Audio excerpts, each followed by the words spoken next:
Sounds good. It's working, baby. It's really working. Whistling. Jimi Hendrix, a little feedback.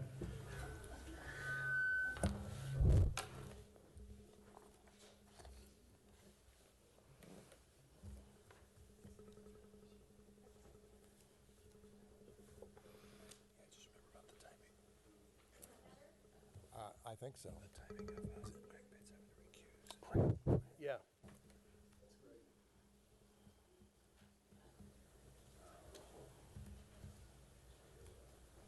Okay.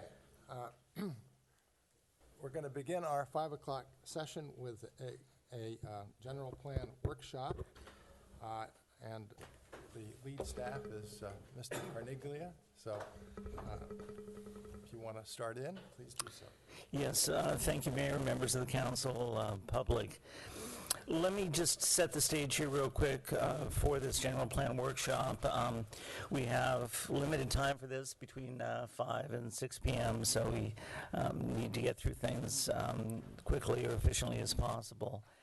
The point and purpose of this workshop, it's really threefold. Staff's looking at getting direction from council on issues that are specifically laid out and raised in the staff report concerning the general plan. It's also clearly an opportunity for council to raise issues in relation to the general plan that have not been brought up before. And it's also an opportunity for the public to speak, to weigh in on any issues that are raised here this afternoon concerning the general plan and any issues folks may want to raise themselves. In terms of the context of this workshop, let me just talk about next steps real quick. The kind of the critical document in terms of processing this general plan update is the EIR, which staff has been feverishly working on updating, and the intent is to release that EIR, that updated EIR later this month, later September. In addition, we're also going to release an updated version of the general plan, essentially based on input we're going to be getting from council and the public here at the workshop this afternoon. And then once the EIR is released and is out for its comments and is ready to go, then actual formal hearings can begin on the general plan itself. So just to make it clear, we're not looking for any action on the general plan tonight. It's a workshop, and the actual formal hearings will occur later this year once the EIR is complete. In terms of the format for the meeting tonight, I guess we can go at this in a couple of ways. One is we could just go through the document page by page. Another approach, and the one what staff would recommend, is essentially go through the general plan based on the way it's presented in the staff report. And maybe we could start out first with this question of recirculation of the EIR. I know this has come up before in previous discussions of council. Staff has checked the legal issue in terms of whether council on its own volition can recirculate the EIR strictly based on the amount of time that has transpired since it was last out for review, irrespective of any sort of technical threshold in terms of significant changes. And the response we could, particularly in a project like this where the city is in effect the applicant, the council definitely has that authority and volition. So maybe as the first item for tonight would be direction from council as to whether to requesting staff to recirculate the EIR. There's one kind of nuance in there. We can recirculate for the full 45-day period. Staff does have the option of requesting a shortened review period of 30 days. You have to ask the state for that, and then it's up to the state whether you would get that or not. It can, if a document's been circulated before, it's not, it's fairly common for the state to approve the shortened time, but it's really up to council, and it's not completely mission critical in terms of the schedule. It's a 2-week difference. So that would be a good first item to clear up, and then essentially walk through the staff report. And staff broke out the various issues presented in the staff report kind of in 6 broad categories. The first 2 is presented in the report, and all of these deal with changes to the general plan. The first 2 really are more technical and should not take too much time for council to go through. They're really concerning updated information, so simply changing dates and getting the information so it's current. I'd like to mention the charts and tables are still being updated. And the other is kind of a technical point where we're looking at bringing certain EIR mitigation measures forward into the general plan as policies. There's actually 4 instances of those. So those are the first 2 items, and then the next 2 after that are a follow-up on direction from the April 15th general plan workshop, and then some what staff is categorizing as what staff feels to be our omissions in the general plan as it currently stands, and then really kind of the more meat of the items tonight. Items 5 and 6, what staff feels fall under the category of policy concerns, and then staff proposals for consideration by council to include in the general plan. And then lastly, there's the city received a letter from Citizens Voice St. Helena raising some issues concerning wording in the general plan itself. So with that as an introduction, really just turn it over to council. Once again, this is a workshop. It's intended to be informal. The staff's not looking for necessarily any motions from council unless it's not clear what council action council wants to take, in which case a motion would make sense on whatever the issue is. So with that, I'd be happy to answer any questions. Okay, let me see whether it's appropriate to open this up for public comment first, and then my preference would be to go through the staff report in the order that you suggested, but it seems to me that we should receive public comment first, and then council will have an opportunity to discuss these issues. So is there any public comment? And public comment here should be limited to the general plan update. In other words, we're going to have public comment more generally on matters not in our agenda at our 6 o'clock session. All right. Jeff Ellsworth, 1434 Sylvaner. It was brought up that people would like to see something like this noticed in the newspaper so that more citizens are aware of it. Also, to have a little more lead time on projects like this, to get it on the Friday and then have to go through it by the Tuesday. Maybe having a little more time would be good. There's an issue that it's kind of all tied in together, but I'd like to see some kind of a variance issue brought into the general plan where if somebody has a variance, it might trigger an EIR earlier or a cost-benefit analysis, just so we make sure projects are projects that will work for the town and that we really want them. And there was some mention of a hotel thing in residential areas, so I hope we can speak more about that later. Or is this our only opportunity? No, this is the opportunity for public comment now. Okay. Well, I think that'll have to be really put out there to the public, the hotel in the residential area. I got a number of comments from people this week with great concern for that issue. So I think we need to really talk about that. It'll impact everybody's area. And I think we need to look at the cumulative impacts of all the projects that we approve or look at. Right now we're in this drought. Somebody suggested not approving any projects until we see snowpack back on the Sierras. So those are my just ideas for now, and hopefully with a little more time I'll be able to put together a little more focused presentation. Thank you.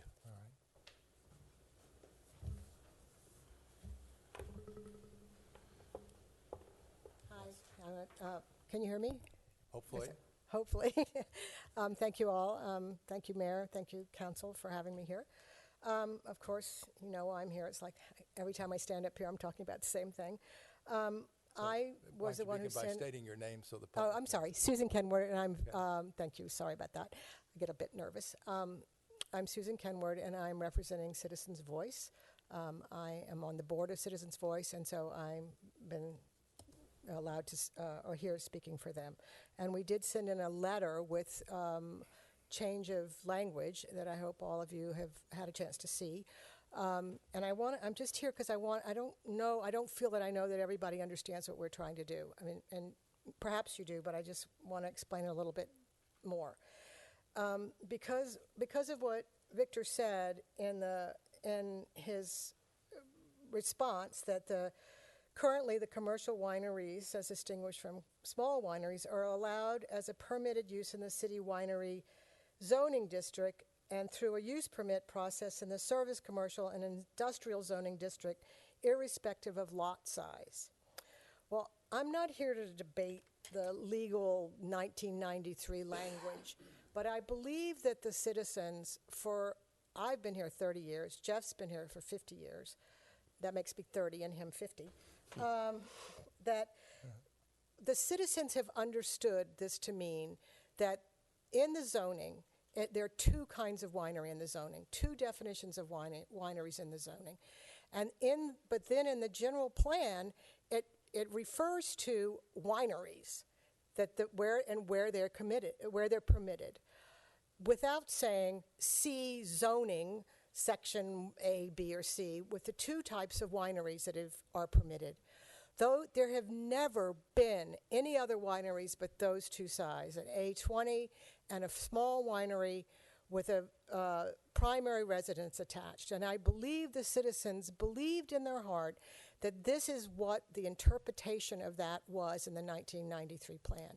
So I am not, where Victor and you may think I'm trying to add new verbiage to the general plan, I'm actually only trying to protect what I thought we already had and what the citizens thought we already had. I offered to bring, when we submitted that language with our lawyers' help, 300 plus names of a broad spectrum of citizens and their addresses, so you know we're serious, to prove that it's not just me, little me or Jeff, that we have a large group of citizens. And to prove, for the Davies Project, which initiated all this, we had people donate between $25 and $10,000 within the city to pay for those legal fees. So I'm not just saying hot air. Okay. Anyway, one other thing, we'd like to see the EIR. It's been 5 years since it was shown to the citizens, and we would like to be able to review that as well. Thank you. Sure. Thank you very much. Thank you.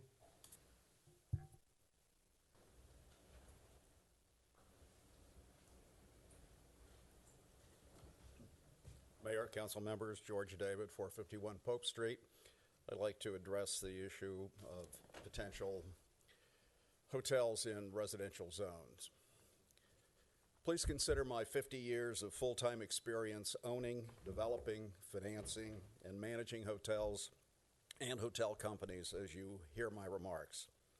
St. Helena is a small town whose commercial activities, including hotels, are rightfully all in or near the center core. Hotels are commercial properties. They contain many businesses: transient accommodations, restaurants, bars, spas, meetings, events, boutiques, weddings, catering, and rental second homes or timeshare. Real estate experts view hotels as multiple businesses that require real estate only as a physical host. Hotels are 24/7, requiring 3 shifts of workers. One 100-room full-service hotel employs 200 or more, most making moderate wages. Where will they live? If you say on site, think of the mass of the project. If there are 3 hotels, all on about 700 feet of frontage on residential Pope Street, think of that. Guests will arrive in cars and they will use them. They will visit St. Helena, but they will travel the valley in and out 24/7. Then add the public who use the restaurant, spa, attend events, weddings, and the 200 employees. Very, very significant traffic increases on Pope Street with its F-rated bridge. Then there's the noise, the music, the lights, the new delivery and service trucks. Picture Farmstead with a 100-room hotel attached in your neighborhood, or maybe 2. Think of the impact 25 short-term rentals has had on neighbors. What about hundreds of possible short-term rentals in your neighborhood? What about residents of the senior living facility on Pope, the many kids from Montessori and residents at Stonebridge that pass by every day, and the other neighbors waiting in their cars? Why increase risk? 2 of the eligible sites on Pope are currently opportunity sites, the only ones that have been offered for sale in recent times. A third could be attached to one and have access from Pope. Citizens of St. Helena have stated preference for smaller projects. Here is the potential to lose 3 opportunity sites and have huge projects in their place in one neighborhood. These are also prime sites for new parks. When we look at Napa towns, cities that have strong TOT, we find hotels in their core, not residential neighborhoods. I cannot find a Napa place whose general plan states hotels should be considered in residential zones as a permitted use. We all recognize and respect the need for additional city revenue. But should one neighborhood be invaded to solve that need? These neighbors did not create the problems, so why should they alone change their lives and lose value? Shouldn't all or most of our citizens participate? There are multiple fair solutions. Let's pursue those exhaustively and be fair. Thank you. Thank you.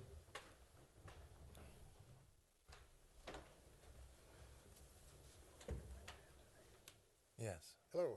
Hi, members of council, mayor, Yes. staff. My name is Peter Scott. I live at 1905 Birch Street. And, well, first I want to thank you for serving our city. And anytime I come before one of these bodies, I look at what you guys have to put up with, and it's not easy. And personally, I want to thank you. So with that bit of brown nosing out of the way, let me bring up my issue. Actually, it's 2 issues related to zoning. One that I think is an omission in the general plan. I sent out an email this afternoon to all the members. I'm not sure if everybody got it, but in relation to public health, safety, and noise under Chapter 9, 931 specifically, there's language in there under the topic of noise that says, it talks about incorporate the right to farm provision relative to noise in all newly created deeds where agricultural activities may pose noise impacts in the future, which is in keeping with our right to farm as it's stated throughout most of the general plan. Tacked on to this verbiage is require similar language in the deeds for properties similarly impacted by the Harold Smith and Son gravel plant operations. That second sentence has been in there for the last several plans. I don't know how it got in there or why it's in there, but it's been addressed by this body, by the Planning Commission, by others. Actions have been proposed, but they've never been put in writing as part of this general plan. What in effect has been said before is that Harold Smith is being afforded the provisions that we afford to our farming and economic drivers of the valley, and that's sort of an abuse of the Right to Farm Act as it was written. They're not a farming or agricultural business, and they don't need to operate in off hours or create excessive noise the way our farming might need to. They did at one time when they used to mine Sulphur Creek, but that activity was abandoned back in late 90s, and they're an entirely different operation now. And it also singles out this business as it sort of grants them a protected status to do what other similar businesses can't do. We don't give this kind of status to Safeway, for example, or other businesses where there's neighborhoods that surround them. So I'm asking the council on behalf of myself, who lives close to this business, but dozens of other neighbors over there who are disturbed by the activities that go on in that industrial zone, that we strike that language from the general plan that gives them specially afforded rights and provisions that are only granted to farming. And on a larger issue, as long as I've got a few more seconds, I just want to address the issue of having an industrial zone on the west part of town here. I don't think anybody in this room, including the property owners, would put an industrial zone next to schools, parks, bike routes, and with a 0 lot line on residences. It just doesn't make sense, and we've outgrown the useful purpose of that zoning. At the very least, the council should look at a provisional zoning or an opportunity zoning for that should these businesses change hands. And in addition to that, you need to keep the businesses in line with their, with the zoning that they have and that they've been granted to operate under. As it is right now, they're outside of the, what's the word I'm looking for? Use permit, thank you. Yeah, they're outside of their use permits. A.J. Smith is only supposed to have 1 to 2 trucks a week written in their document. They had 4 today on Tuesday. Harold Smith, decibel levels exceed 85 on a regular basis. We can't even open our windows in that neighborhood. Thank you, Thank Mr. Scott. Thank you. Mr. Mayor, I'd like to inform the council and the public that when it comes to item 6, the part with regards to increasing number of potential sites for revenue generating hotel uses due to potential financial conflict, given my involvement in the hospitality industry, I'm going to be recusing myself from that discussion. Okay. And if there are any further comments on that, I'll also step out of the room for those comments as well. Okay. Mr. Mayor, the way that would work under the Political Reform Act typically is that to the extent it's feasible or possible, the City Council should take that item up first while Councilmember Pitts has left the dais and the room and address that. And then once that the decision has been made with respect to that specific item, Councilmember Pitts then could return and rejoin the conversation about the rest of the general plan. All right, so that's going to vary our order of proceeding, although I think I'd like to take the recirculation issue first. Is any further public comment?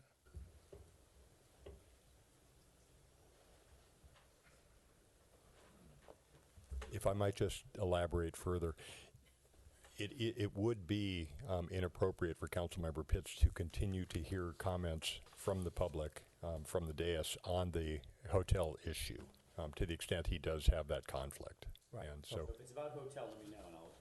It is. Okay. All right.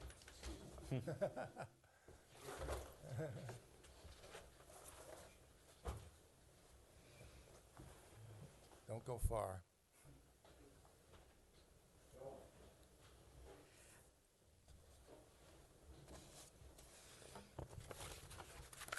Good evening.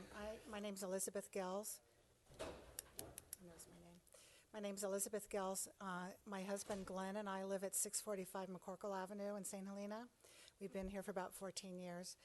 And I am here just to piggyback what George David had to say about the hotel in the residential area. Our home backs up to that property on McCorkle, right behind Pope Street, and it would be a significant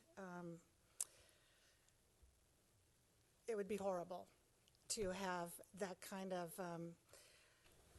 everything that George has said, having that in front of us is not the reason we moved to a small little quiet cul-de-sac in St. Helena. So again, we just want to oppose any discussion around that possibility. Thank you. Thank you very much. Thank you. Hello, Are you talking about the hotel? I am. All right.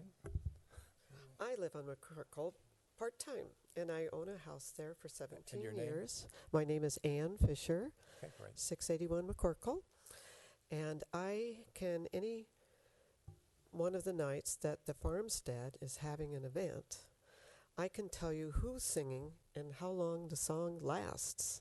And we are probably 5 blocks from the farmstead. So I was wondering, how many of you live near the farmstead? Well, just please don't ask questions You of don't get to council. ask questions. No. Okay, well, how anyone who lives in that neighborhood can hear the farmstead's selection of music, which many times goes past 10 o'clock. And I consider that invasive and inappropriate and I feel very sorry for anyone who lives within a 1 or 2 block distance of it, which are residences clearly that people have had for years. And I would like to underscore what George has said. I think if you're looking for another way to get money, I'd like to know whether the city has explored things like if there's 1 million visitors a day or a year on the wine train, you charge each one of them $1 to get off the train. If you have parking on the street and you have parking meters like other cities do, if you're providing a way for a business to come into the community that only hires people at low-end pay salaries and does not encourage ways to better your life, you're always going to be making a bed or cleaning a toilet. Seems kind of contrary to what the city stands for.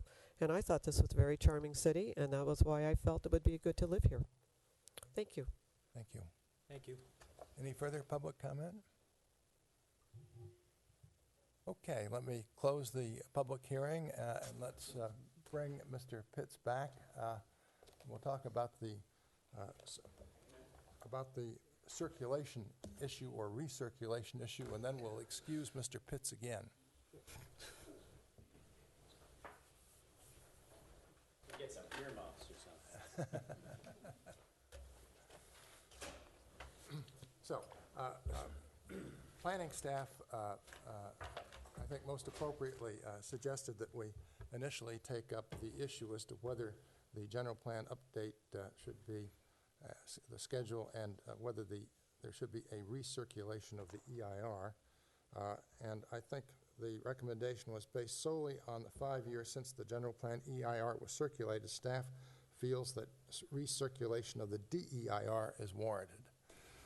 And I would invite council discussion with respect to whether there's any real disagreement with that. I agree with that. I think 45 That was easy. yeah, we all agree that that should be recirculated.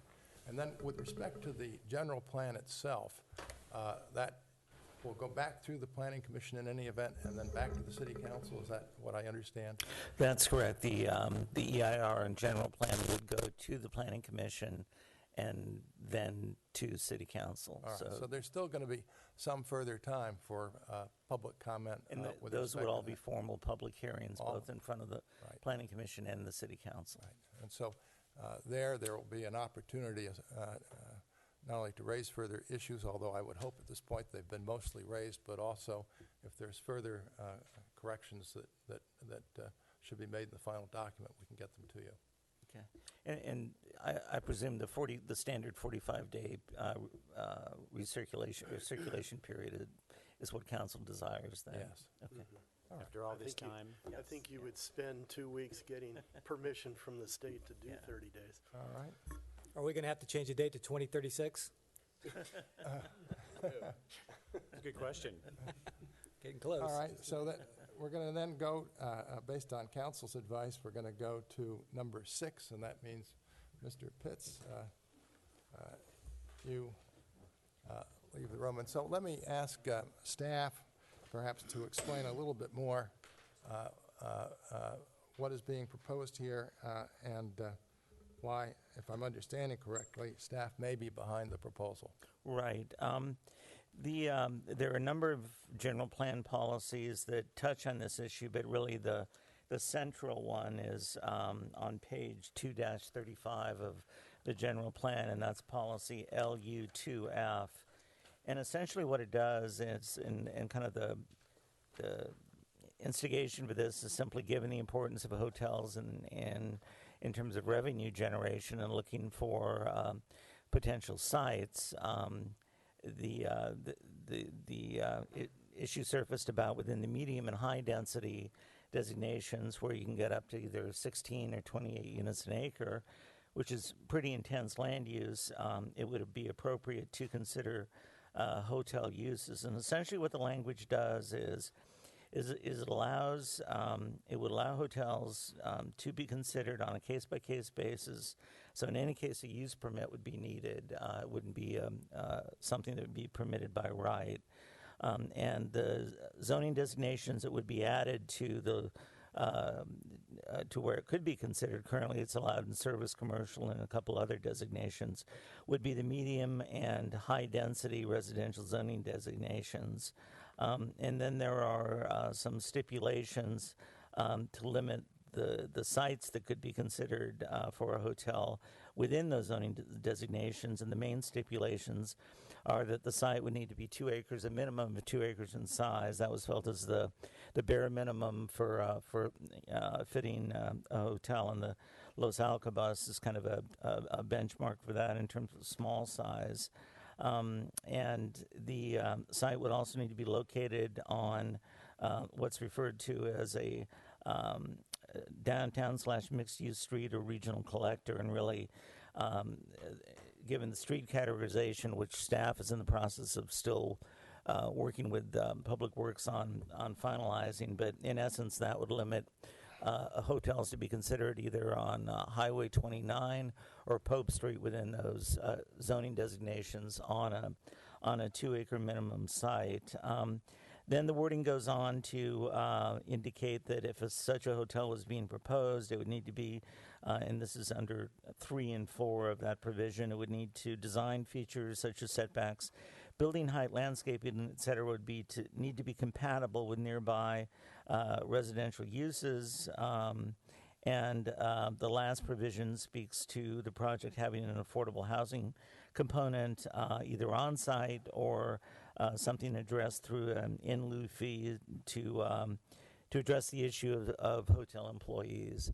So the origination is simply to expand the range of possibilities where it would be reasonable to consider the possibility of a hotel, define those based on certain criteria in terms of it being major roadways, minimum 2 acres in size with some policy direction, and then a use permit being required for the hotel, and that would have to be, so essentially it becomes case by case. So that was the thought process, and that's the main relevant language in terms of what's in the plan. Okay, so that obviously any project like that would have to go through the full range of review, including environmental review. Exactly. It would have to have its own environmental document, either, EIR or possibly a mitigated negative deck, but more than likely an EIR. And use permits are subject to the approval of the Planning Commission, but can be appealed to City Council. Okay. And why would Pratt not be considered a major roadway? It really had to do. I guess you could fit Pratt into that also. I'm just curious. Yeah. You said Pope and Highway 20. I was just curious because Pratt also has a bridge, et cetera. Right. I think it was more based on current volumes, traffic volumes, and clearly Highway 29, obviously far and away, and then Pope Street, number 2 in terms of the amount of traffic on them. Arguably, Pratt could also be in that mix. Steve? Yeah, if it helps, just that's on.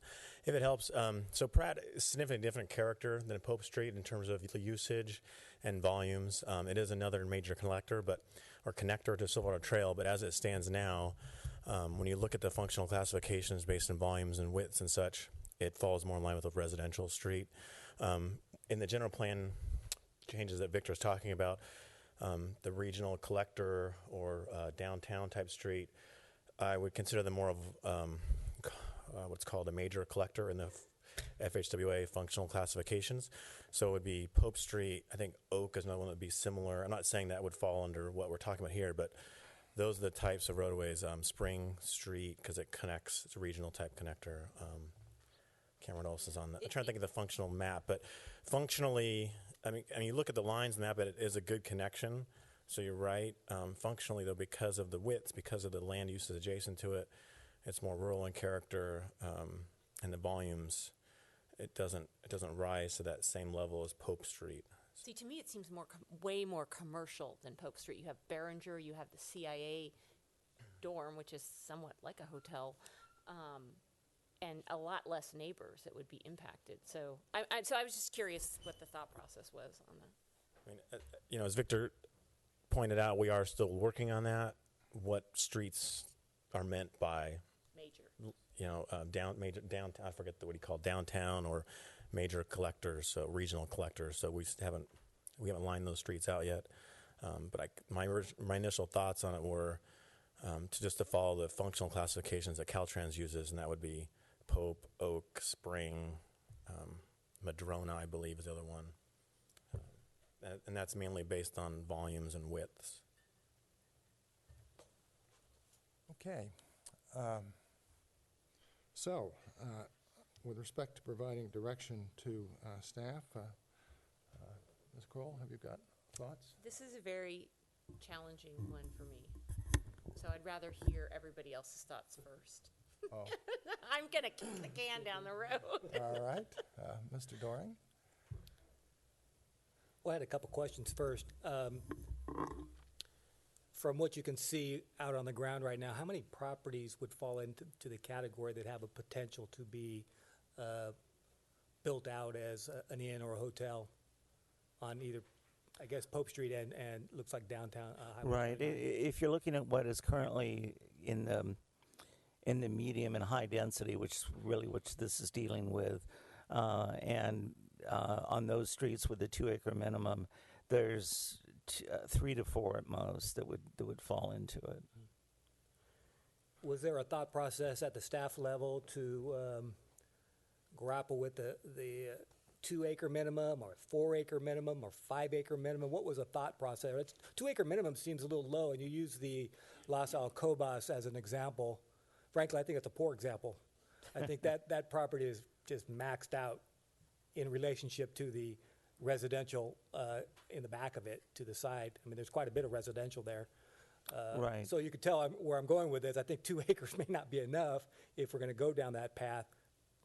You don't get much on 2 acres. No, it's a good point. I think 2 acres is probably a functional minimum as you're highlighting, and I think staff would be amenable to a higher number. Mm-hmm. We were considering a number as high as 3 to 4. Mm-hmm. Would that factor into my previous question in terms of the number yes, of potential properties? It would reduce. Especially on Pope Street? I think we're down to a couple. We had originally considered 5, and it essentially limited the options to where staff didn't feel it was a viable policy to bring forward for council's consideration. Understood. You know, on this particular issue, I have a very open mind. I don't have really strong feelings one way or another. I have strong feelings that we need to do our fair share of affordable housing, and I know one of those sites was at one point listed as an affordable housing opportunity site. But on the other hand, I know we need revenue, and you know, I've talked to proponents that are interested in building a hotel on one of those sites, and I looked at that site and I thought, well, that you know, that could be a potential for me. Obviously, you have all these environmental considerations, traffic, and all those things, which I've raised with the applicant or the proponent, and there's no application yet. But you know, those issues with the bridge and all those things. What I don't want to see is no to everything, frankly. You know, there's no to affordable housing, no to hotel. I mean, that's that site should be developed or something that the community can reach some consensus on. So I'm not driving it one way or another. I think I'm open-minded to allow something like that to happen, especially if we had a very vigorous, robust use permit process that would take care of some of these issues, and particularly setbacks and heights and the visual. There are a lot of issues that can be addressed through the use permit process if we do a good job and have excellent design. So I would be open to that.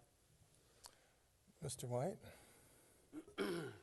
Well, since we're going to have a couple more public hearings, I would like to see this stay into the general plan so we can vet it to the public and give a chance for people to weigh in on it. I'm pretty much of the same mind as Mr. Doring here that, you know, we really do need to take a look at some of the opportunities to be able to put hotels in that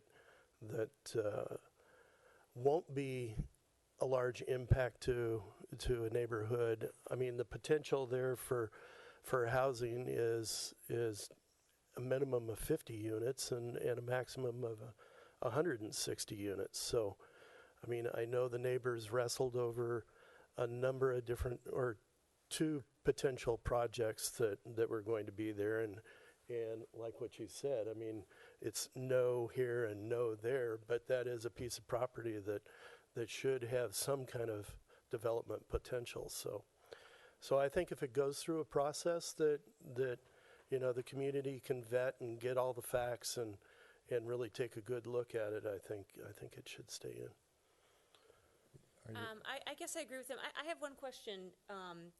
So say it didn't stay in, and a landowner wanted to put a hotel. Well, first of all, let me start by saying I think 2 acres is too small. It needs to be higher. That's my feeling. So say that that this wasn't in the general plan, and a landowner who had a property such as this on a larger acre wanted to put a hotel in, could that person come and ask for a general plan amendment? Is that what the process would be if it were not in the general plan to have a hotel on a medium density residential site? Is that a process? Isn't that what we do? That's correct. You It would be a request for a general plan amendment. amendment and a zoning amendment. Right, so even if this were not in here, that landowner could take that route, That's correct. right? Okay.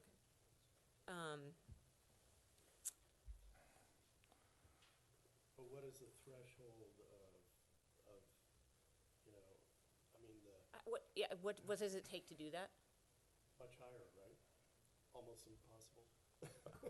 You would know that better than I at this point, but generally a zoning code text amendment is a significant change, or zoning code map amendment, I'm sorry, to change the land use designation from a zoning standpoint. And the general plan amendment is a higher threshold. I mean, the general plan is the constitution for land use in the city, and that is a significant undertaking to make a revision.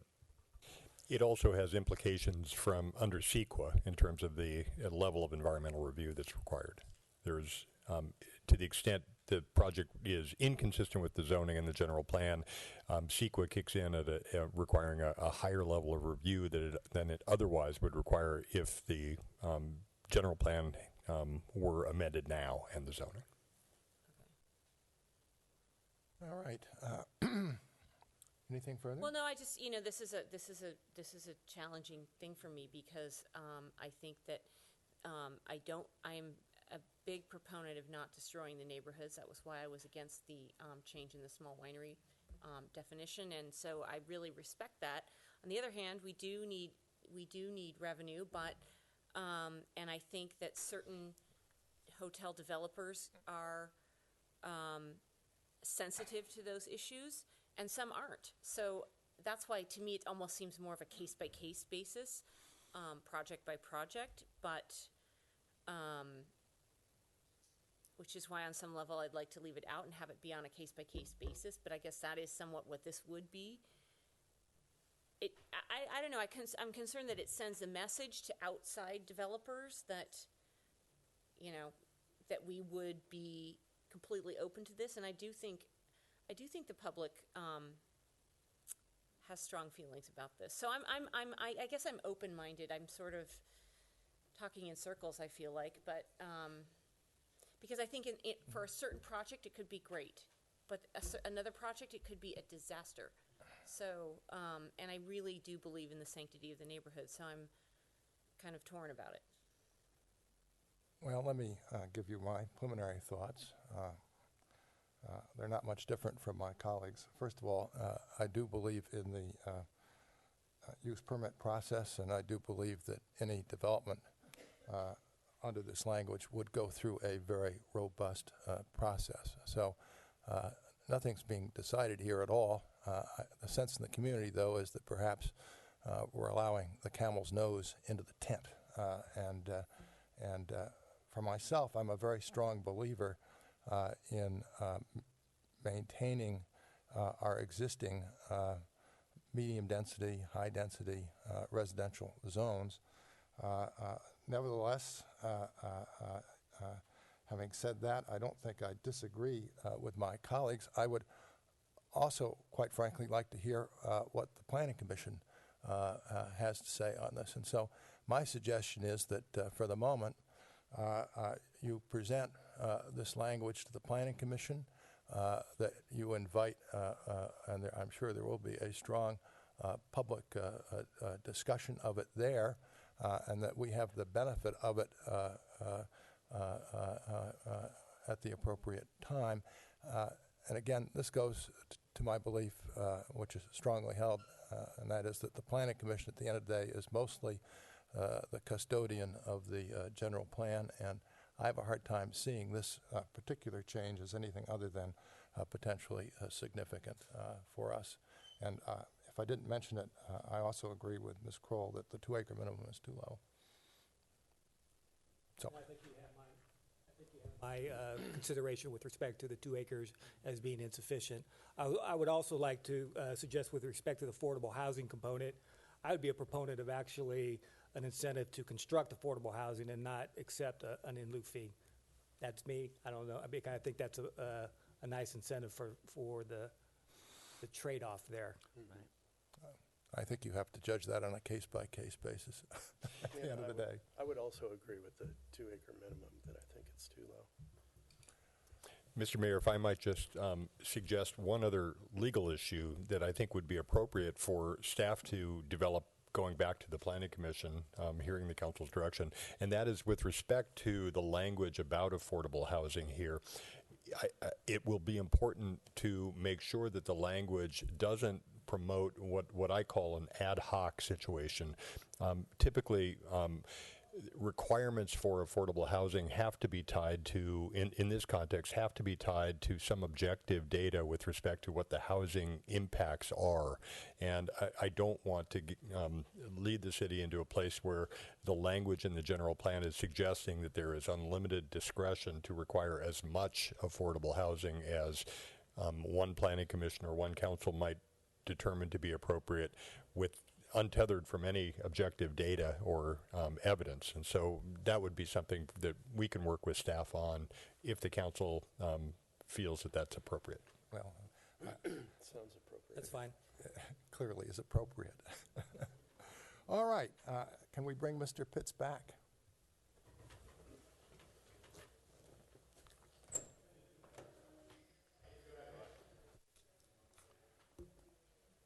Page 2-32.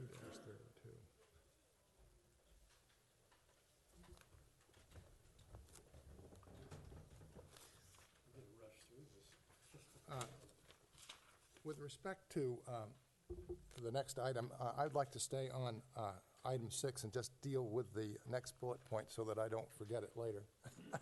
Dealing with the update, the city's growth management provisions. Do you want to speak to that for just a minute, Mr. Carneglia? It's page 2-32.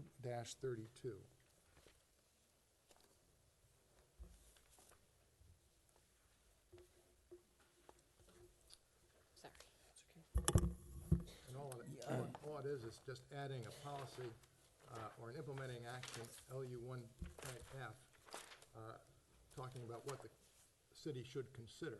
And so I must say it seems relatively innocuous to me. Right. Let's see. There's a couple where that deals with growth management. This simply gets to directing staff to. And it's kind of broadly written, to directing staff to revisit the growth management provisions, so that instead of simply first come first serve, in terms of providing allocations, there's more of an incentive process built into it. In some communities, they use the terminology almost a beauty contest. So it's simply an issue. From a staff standpoint, we're not exactly sure what the end result is going to be. It's simply there are other ways of doing this and perhaps better ways of doing this. So it's simply for council to direct staff through the general plan to bring back to council some possible updates to the growth management allocation provisions. All right. And just to add to that, the current language is very challenging for staff to implement. And just to give a very easy example, it says all allocations will be granted on January 1st, which is a holiday. So just as an example. Maybe that was intentional. Well, does any member of the council have any problem with LU 1.F as added on page 2-32? No. Okay, I think we're all set there. And does this get to the issue of the 2% per year and the 9 units per year? Because obviously that's inconsistent. Because 2% would allow over 50 units a year, and then you have 9, and we need to clean that up. Right. That's actually a separate item in the staff okay. report, but Okay. we'll come to that in a minute. All right, so let's go back to number 1, informational updates. And as I said at the beginning, at least I have a few nits here and there. For example, We still have the Waste Management Agency picking up trash, things like that that can be changed. But I think those kinds of things are best handled in an email back to the planning staff. And my suggestion would be that if any member of the council has nits and gnats like that, that you get your email into Mr. Carneglia without circulation to the others within the next week or so. And we handle it that way, if that's satisfactory to council. And they would be nits and gnats, and if any member of the council picks up on something that was discussed back in, whenever it was, April, that didn't make it into this document, that would be an appropriate time to send an email, and then staff can check it, get back to the council member and say, I agree or disagree, and if there's disagreement, then a member of the council will have an opportunity to bring it up again when the general plan comes back to us for final consideration. But I don't see anything here as being hugely substantive. It's more just getting it accurate. Exactly. That's a perfect solution. All right, so that takes us to number 2. Draft EIR mitigation measures added as policies. You mentioned briefly at the beginning that these were basically technical issues. You've got 4 bullet points that on your memo here under item 2 that refer to specific pages. My question is whether any member of the council has any issue with any of those bullet points or the language that is behind those bullet points. The one is noted in the staff report. The one with the most substance really is the first one listed, LU 5.H to page 244, which deals with this question of prime ag land, developing prime ag land, and then offsetting that. Well, I think we're all set with those bullet points. Okay. Well, I just had one question on that particular policy. I want to make sure that we don't run afoul with our housing element with respect to lands that are maybe zone medium density residential, that are opportunity sites that happen to be in in agriculture. Does this would this put a constraint on the potential to build affordable housing where it really does, and if anything, it clarifies what to do if that happens. So it if anything, provides solutions or ways of addressing those situations. Frankly, I don't think that any exist. I think of the opportunity sites, none of them fall into this prime ag category. Thank you. All right. That takes us to number 3, follow-up from April 15th workshop. And I guess my question is whether any member of the council has any issue with what is being recommended by staff. And the policy is LU 2.6, and it's on page 2-33. So just to add real quick, this is both a language issue, and the language is just noted by the mayor is in the general plan, and then physically where these areas are designated, which shows in the land use map. And to simplify things, there are some overlaps in density ranges, but staff just left the density ranges as existing in the low density and the medium density, and introduced the low medium. So the net effect is, and the whole idea of geographically this was done to fit the existing lower density single family neighborhoods. So, and once again, consistent with direction on April 15th from council. Right. So does anybody have any further wish to discuss this issue? That's on page 2-11. Is that correct? Is that the one you're referring to? It's 2.7, right? 2.7. Oh, maybe I had it wrong. I'm sorry. The map is on 2.7. The map's on 2.7. The text is 2.11. Oh, can you just clarify the need for the overlaps? That's clear to the council and the public? Well, if we were starting from the beginning, typically there wouldn't be an overlap, but it may turn out. So in other words, the low medium is starting at 4.1. To fit that, the low density then would have to go down to 4, and it may turn out there's something currently in low density that's above 4. So I wouldn't want to make that non-conforming. By the same token, and it's probably a bigger issue at the other end of the range, where medium density is 7. The low medium density is a high end of 7, and the medium density has a range of 5.1 to 16. If I eliminated the overlap by making medium density 7.1, then there's almost certainly some development that's probably closer to the 5.1 that would become non-conforming.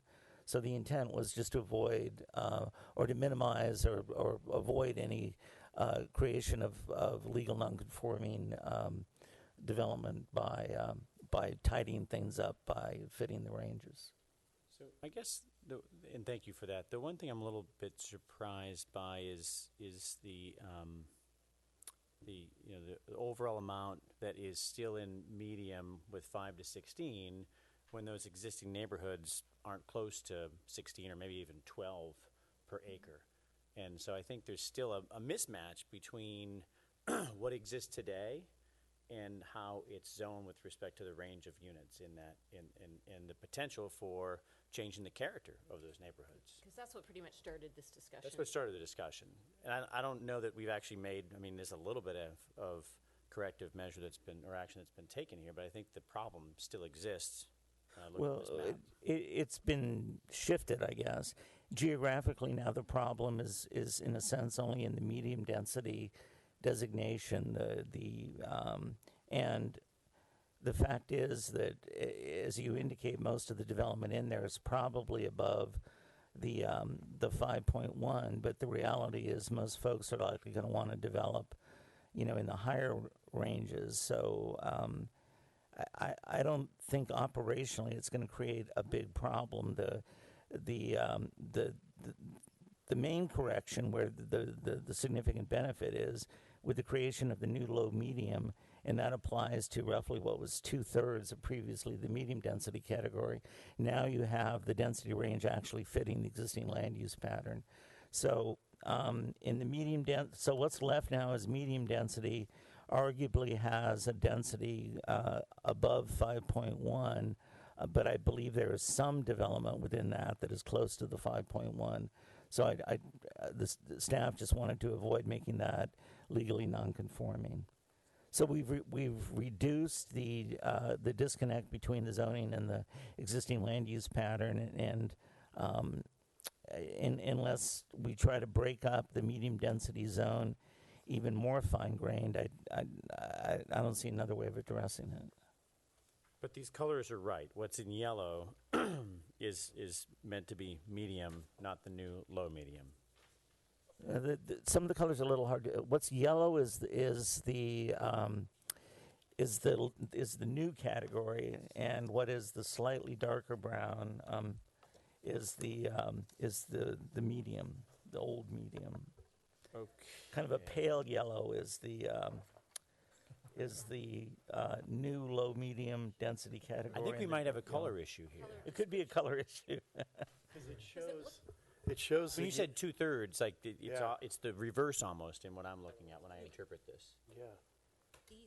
This color. See in the new map, Yellow is the and it shows low, medium density residential, kind of an off. Wait, green. one at a time, please. Go ahead, yeah. I had to blow it up. It may be that it shows better. I think we have a color issue, so I need to fix the map. Okay. Sorry. All right. Yeah, what shows now, yes, I need to fix the map. So what primarily shows is yellow previously was the medium, and now is going to be the low medium. So somehow I got some green bleeding. Yeah. Then we would have addressed the issue. Exactly, yes. So we solved the problem, except the map, as it's currently drafted, doesn't, but All right. it will. Okay. Great. Okay, terrific. Good. Okay, so do you have the direction you need with respect to number 3 at this Yes. point? Okay, number 4, I love the title here, Apparent Omissions. It's hard to see in this document how anything could have been omitted, but staff diligently came up with a couple of good thoughts, I thought, dealing with the fire department and the police department. Does any Anybody have any difficulty with those sections at all? So I think we're all set on that. I guess the only question I have is, I know that our policy is always to have 2 officers on duty at all times, and whether that policy should be explicitly stated in the general plan, or is that just an operational issue that should not be stated? I can talk to the police chief. I don't know if it's appropriate to have it in the general plan or not, but that certainly is our policy from a safety standpoint. Okay. Next item is broadly defined potential policy concerns, and we have a number of bullet points here. The first one is elimination of level of service LOS standards. Why don't you speak to that just very briefly? Yes, the general plan is currently drafted, has eliminated the traditional LOS standard and has gone to standards based more on either vehicle miles traveled or emissions-based standard, and it's very difficult to apply those alternate kinds of standards to development projects. So what staff is proposing is to reintroduce LOS language. It's been updated from the 93 general plan and bring that forward into the new general plan and retain the VMT and the other standard, the air quality standards. None of these are really contradictory. You can have all of them at the same time. But staff was concerned that by losing LOS, the city lost some ability to regulate development and particularly to mitigate development, so that if traffic improvements are required or signals or whatever, that those can, number one, be analyzed, and then number two, you can then make the nexus requirement and require the developer to put in the improvement. So that's the background. Well, that was, I think, an intentional omission, but I don't think we understood the ramifications of it, so I'm fine with it. Okay. I'm fine with it. Same. Okay. Democratic centralism wins again. All right. Next one is increase of park acreage standard, and this involves the Quimby Act. Correct. And in this case, staff, in reviewing the numbers, there is a limit in state requirement in the state in terms of what you can require a developer, a development project to mitigate, and that's defined. That upper limit is 5 acres per 1,000 population, and the current the 93 plan has that as the standard, the 5 acres per 1,000. The new plan was proposing 10.5 acres per 1,000, obviously a significantly higher number, but as a regulatory document, the fact is that increment from the 5 to the 10.5, roughly the extra 5.5 acres per 1,000, is something that the city could not require of a developer, either as a requirement to build a park or or put that into the park fee. So staff simply raising the issue that there's this legal disconnect, and whether council wants to go back to the 5 or add clarifying language to indicate that 10.5 is a target, with the understanding that the increment between 5 and 10.5 would have to come from non-developer type sources, whether that's city general fund or grant funding or some other location. If you run the numbers based, as briefly indicated in the staff report, there are millions of dollars of implications in terms of added parkland. So the city on its own, without general plan direction, could, if it wanted to, always increase the amount of park, because these numbers are standard, which could be exceeded. But at any rate, we're flagging the issue, and then just the basic decision is whether to go back to 5 or have 10.5 be a goal, and have language to bring the plan in conformance with Quimby. And Tom here might want to. That's exactly correct. The only thing I would add to that is that, as the council is probably aware, in any development for which there is a development agreement proposed, the city can require additional benefits, including parkland, in excess of the Quimby requirements, but that's a negotiated agreement. That's not something that the city can require. Right. So this was also an intentional change that we debated pretty extensively. There is a feeling, there was a feeling on the council that we had not enough park space in our town, and it was a sort of, because there was a lot of ag, people felt it was open, but it wasn't actually land that people could use for recreation. So we didn't know about the Quimby Act, of course, but I sort of feel like, and one of the reasons we did such an extreme number was it's a goal, right? And that's, I think that we all felt that it was that if we didn't have a higher number, it would be meaningless. But I mean, you know, as long as we can negotiate it in a development agreement, it doesn't seem like it seems somewhat innocuous to. You know, I don't know.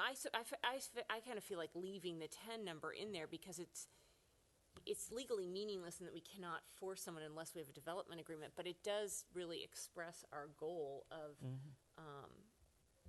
more park land. I think from a staff standpoint, that's fine, as long as, right now, the language in the plan could be clear on that point as to whether it's a requirement versus a goal, so. Okay. Well, what did you? I remember it as more of a goal than a requirement. Yeah, and I think if we just leave it as a goal, that you know, we're trying to attain that, but I mean, we're subject to state laws. Right. Right. I think that just needs to be made clear. Okay. I would agree with that. You all set, Mr. Dorian? Subject to state law, the Quimby Act, we hereby have a goal. Okay. Well, it's Trying all to subject extort to state whatever law, we though, can Right, out of- right. right? One at a time, please. All right. Have you got the direction you need there? Yes, thank you. All right. And then the next one is, next bullet point is, quote, need to clarify growth management standards. I think perhaps you talked about this just a little bit. The staff request is at the end. Can you just speak to that very briefly? Right. Right now, that it's an area that needs clarification. The city's ordinance both references 2% maximum annual growth rate, and then also mentions or has a specific number of a maximum of 9 units a year. The fact is, if you run the numbers, there's a significant difference between those two numbers, with the 2% being upwards of 50 plus units a year, and the 9 obviously much less than that. So this is an opportunity with the general plan update to kind of eliminate that uncertainty and clarify that. So simply looking for direction from council as to council's preference in terms of how to clarify what are two completely different numbers. Presumably, you know, that could be achieved by dropping the reference to the 2% and focusing then on the 9 or something along those lines. Well, any further comment from council? I think it's clear that Sounds good. that policy has always been 9 units per year, and that the 2% should be dropped. And perhaps the 2% got generated when there were far fewer units. Could be. Could be. All right. You're all set on that one? Yes, thank you. All right. Next one is, the next one I we think already we're- did. And we go to the next one, which would be correspondence received from the public concerning the general plan, and this is specifically in the staff report dealing with the letter from Council for Citizens Voice. And basically, the staff recommendation is that it needs more time to study the issue. Right, from a staff and looking at essentially the citizens group, and it is looking for language that would introduce a minimum lot size that currently does not exist in the zoning in the city, and as Ms. Kenward indicated, it's her impression or conclusion that previously that 20 acres with the number was the previous number in terms of minimum, but right now in the service, commercial, and industrial, the only minimum lot size it holds is the lot size for that zoning designation. So staff is simply pointing out in the staff report that if the language is adopted as proposed in the letter received, it would essentially create this 20-acre minimum, and obviously that would limit the number of sites significantly, particularly in the service, commercial, and industrial zones where wineries could be considered. And once again, they're with a use permit. They're not a by right use in those zoning designations. So staff has suggested some language, and it's simply a suggestion, that a policy could be added, essentially directing council to further explore the issue of a lot size minimum for wineries. Staff in doing just preliminarily looking at looking at Calistoga, looking at some other cities, didn't find a specific minimum for wineries. The minimum lot size defaults to the zone that they're in, and that can vary from a half an acre on to higher numbers. And I believe Susan indicated that in the county, the minimum there is 10 acres. But in any case, so the staff suggestion is policy language that as part of the implementation process of the general plan that further researches this issue, and then looking at what other cities do and kind of what the state of the art is, and then council could make a decision based on that further review and study. Isn't that something that should be run through the planning commission first? It would be very reasonable to do it that way, yes. And as part of this, any zoning ordinance update, that would go through the commission, so that's correct. Can I? Oh, sure. So actually, just to clarify, because this is what I understood Susan to say and what I believe to be the case, is that one of the critical issues of our small winery ordinance is it's in the A20, but I thought it was 5 acres, but maybe there isn't a number. But the critical thing that Susan expressed that she does not want to see change in the general plan, and frankly neither do I, is the untying of the residential requirement to a small winery as opposed to a winery in the commercial. And the reason for that was intentional. When the ordinance was passed in like 1990, it deviated from the county's ordinance, and that was to preserve the sanctity of the neighborhoods. The belief being that if you tied a residential use to that winery, would necessarily preserve some sort of, it wouldn't become a large commercial winery owned by somebody who didn't live there, and it would necessarily curtail some of the activities. And I believe strongly in retaining that. So I think that's what she was talking about, and that's what the letter from their council indicates, and that is still our law. Right. There's nothing intended in the general plan language that deviates or modifies small wineries. The way I read the letter was, it really is. It cuts across the board between both small and large wineries. That to do a furlong commercial winery, you would have to have a 20-acre parcel as a minimum. And small wineries, as you indicated, it's a 5-acre. 5-acre minimum. It has to have a residential component, correct? Right, and that's still our law. And that's right? and that wouldn't be I think that changed. they just wanted to clarify it because the language in the general plan was a little bit more general. Okay, and that's something we could definitely do, because you're right, that distinction doesn't exist currently in the general plan. The distinction that the small winery must be tied to a residence. Right, correct. All right, well, that sounds reasonable to me. But with respect to other zoning types, whether it's industrial or service commercial, the idea is that we would look at putting some minimum size on that as well? Well, I think the intent of this wording is if you're doing a winery in those zoning designations, you'd have to have a 20-acre minimum size. The fact is the zoning designations themselves had a minimum lot size. I believe service commercial is roughly a half acre, 20,000 square feet. So in effect, this language would, for wineries, take that 20,000 square feet and make that 20 acres in terms of if you're wanting to put a winery in that designation. Right now in the service commercial, there is no specific minimum lot size for a winery.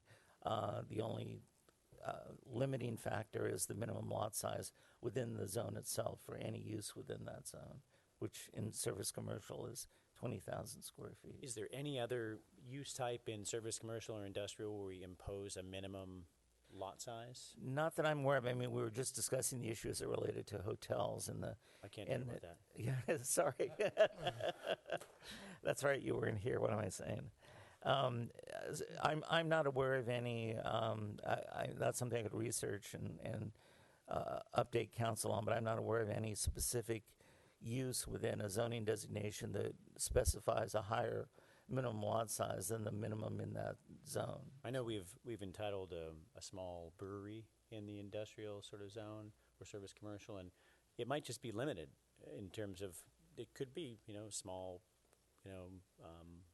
garagista sort of winery. It could be interesting as the winery model sort of develops, and might be short-sighted to box ourselves out of that possibility when there is a use permit process that one has to go through.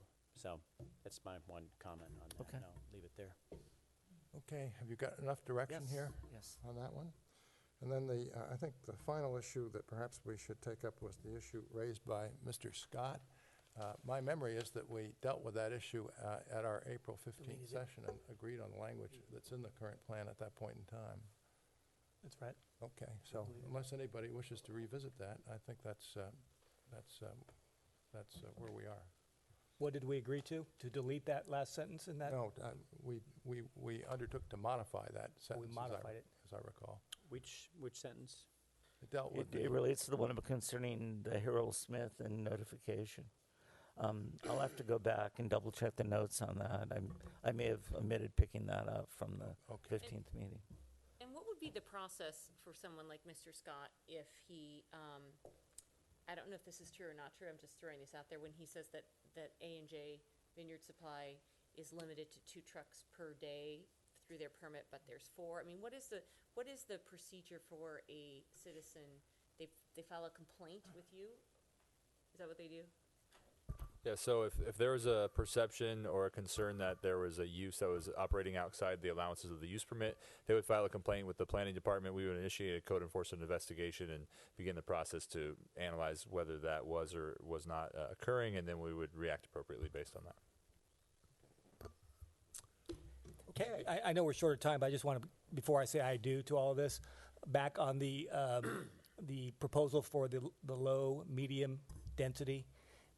Because the map was not clear, I had some questions about that. My biggest concern is for those larger lots currently existing in the medium density residential, that we don't inadvertently preclude potential second units for affordable housing, especially on smaller lots where it's a close call whether you have the appropriate density. So you have a main house and somebody wants to put a second unit back there as an affordable unit. I would hate to punish folks who wanted to do that when that is not the intent of what we want to do here. So, right. Just for the record, I apologize, the map is inaccurate, but all the housing opportunity sites are being left with the pre-existing medium density designation. We're not hitting those with the low medium, and the requirements vis-a-vis second units and all of that would not change. But it's a good point to flag to be sure in the zoning we implement that. All right. I think that concludes the workshop. Mr. Carniglia, I think on behalf of all of us, we really appreciate the time and effort that went into your staff report, and also your ability to articulate the issues that are in the staff report by just glancing at them in our public hearing, and that's a real service to us and to the public, and we appreciate it. At this point, I'm going to declare a recess for 5 minutes, which in our language means 10 minutes, till 25 of,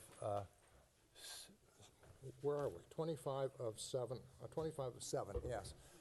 I'm looking at a clock that says 2:45, but not paying much attention to it. Yeah.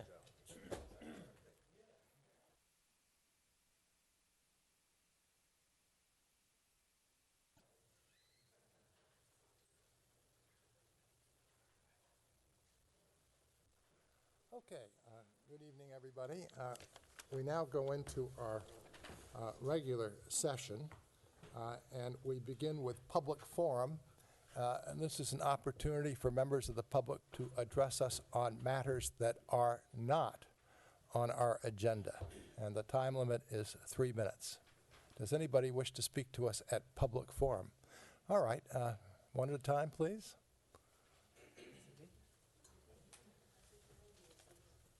Hello, City Council and City staff. My name is Don Scott. I reside at 4281 Scott Way, Calistoga. I'm an outsider, okay.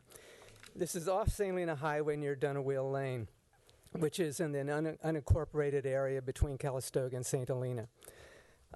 Having seen that the city of St. Helena has had the political courage to address unnecessarily loud noise from leaf blowers and excessive siren use, I felt encouraged to ask that you also deal with another source of noise that is worse, more egregious, and serves no purpose other than disturbing anyone that happens the unfortunate luck to be near or even a mile away.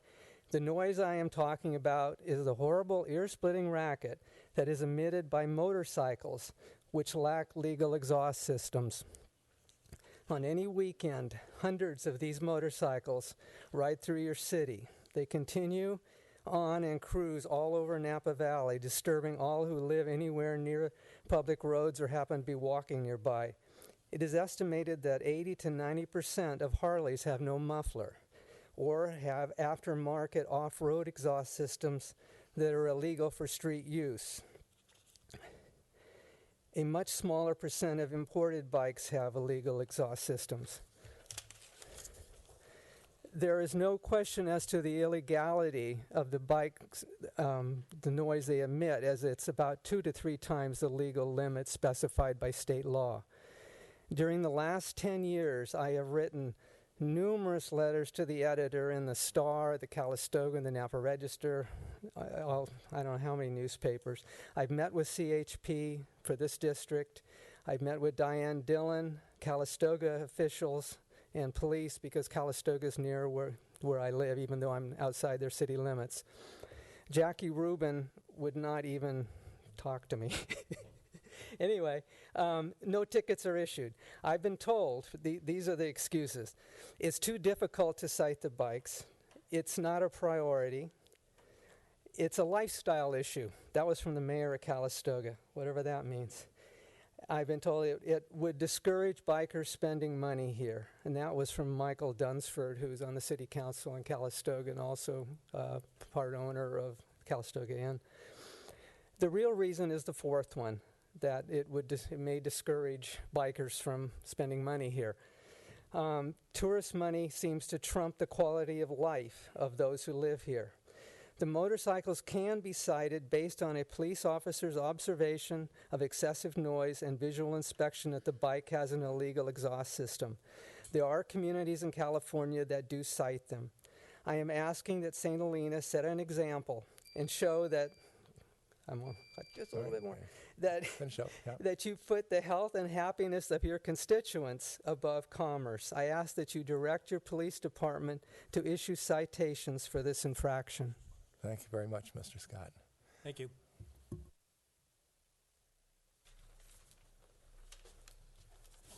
Good evening, Mr. Mayor and council members. I'm Mike Hackett. I'm from Angwin.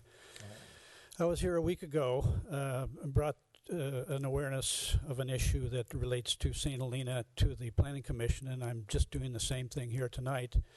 Because you're not necessarily appear to be in the sphere of influence, you may not find out about it, but as I know now, Mayor Galbraith at least found out about it today. And that is the idea that up in Angwin, in the Friesen Lakes area, if you're familiar, a man is going to clear cut 10 acres of timber and a total of 13 acres, and that is in your watershed. It is right in the heart of your watershed. You're never supposed to ask a politician a question they can't answer, but so I won't do that. I'll just say, if you want to know where all the water comes from that comes out of your tap in this city, 100% of it comes from Angwin. It falls into Bell Canyon. Yesterday I took a Google Earth tour of it. It's pretty amazing. If you should do that, I think, after you hear my, later on. You start at the Bell Canyon Reservoir, and there's a blue line stream that goes all the way up to near the Friesen Lakes in Angwin. And so for this reason, I believe that you should be interested in this. We are lucky enough you are, and I don't live in St. Helena, but you're lucky enough to have a great water supply. It's amazing. Somebody had real foresight when that was put in. but it's susceptible to failure and problems. Quality and quantity can decrease if you allow people to put in clear-cut timber that sequesters water in the soil and put in vineyard where the water just runs down the hill along with the chemicals that are involved. This is not an anti-ag presentation here. This is a pro-watershed for St. Helena talk here. There are a lot of people doing analysis on this right now. I know that your budget is extremely tight in St. Helena, and I would like to offer any and all help to the city in helping you combat the draft environmental impact report that's ongoing right now. It's the authority is CAL FIRE, not Napa County. They do an environmental impact, an erosion control plan, but there's an environmental impact report that you should all weigh in on. I think that it'll sound preachy, but I really mean this at my heart. What you do today will determine the future of your water. And so I don't think you should allow any clear cutting. I don't think you should let anybody do anything in your watershed and keep it pristine like it is right now. So I brought along, and I'll just pass this along, I just brought the public notice about the project, upon which you'll find all the information that you can count on to contact the appropriate people during the EIR process. Again, I'm welcome to help out, and there are some analysis going on that I think you'll want to be a part of. Thank you very much. Would you give your paper to Mr. Palmer, please? Thank you. Yeah. Thank you guys for letting me talk to you about this. Just as a brief comment, Mr. Palmer, I would certainly like to learn whether the city feels that it should comment with respect to the DEIR, which is where I understand this is. Thank you. Yes. Hi, my name is Shannon Coletto. I live in the 1910 Craftsman Redwood House at 1830 Main Street. That's the block that's between Elmhurst and Pratt, just before you go through the Elm Tunnel.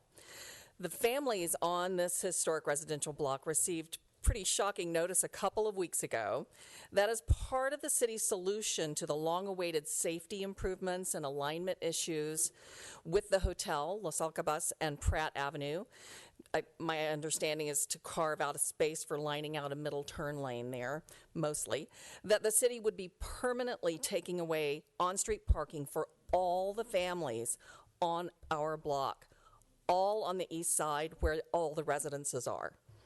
There are major concerns with this design that drastically affect the safety and convenience of our families, both owners and renters. These are century-old homes that were not built with wide driveways and double or triple garages that are typical of newer construction. On-street parking is a necessity here, not a luxury. Beyond the concerns of our group of residents, we feel this is a design that affects the whole community. The trees, Behringer Winery, the new hotel development, and our several homes make up the northern gateway to our city. As a whole, it's something of a landmark throughout the world. We urge the city to make the engineers very aware of this and that a standard big city design won't work here. We, the most directly affected families, agree. We think the initial design is terribly flawed. Thankfully, Steve Palmer has been very responsive to our concerns and is, I hope, looking for a solution that preserves the residential integrity of our block of homes as well as solving the safety issues for the hotel and Pratt intersection. We're happy the city took this off tonight's agenda, but wanted to come in and let the council know how concerned we are for both our families and for this beautiful small town's remarkable sense of arrival for all our residents and all our visitors at our Northern Gateway. Thank you. Thank you very much. Thank you. Any further public comment?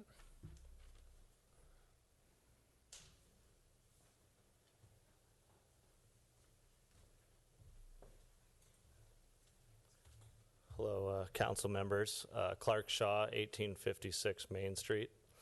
And I'm here to talk about the same issue as Mrs. Coletto. I live on the block that is in between Elmhurst and Pratt Avenue. And I have an exceptionally narrow driveway that doesn't let me do anything but back out onto Highway 29, which is dangerous for anybody that lives on our block. I also have a 9-month-old son who is my most important part of my life, and it is important for us and my family to be able to continually have a safe area for us to enter and exit off of Highway 29. With the new proposed shift in lanes, we find it no option but to create a hazardous situation for our homes on this block that have been there for many years without, like Mrs. Coletto said, this grand construction with turnaround driveways and 3-car garages. Our homes were all built in 50s or pre-50s, and these are the issues that we foresee happening with this lane shift, and I hope you guys take into account the amount of danger that this will cause for all of our homes. Thank you. Thank you very much. Any further public comment? All right.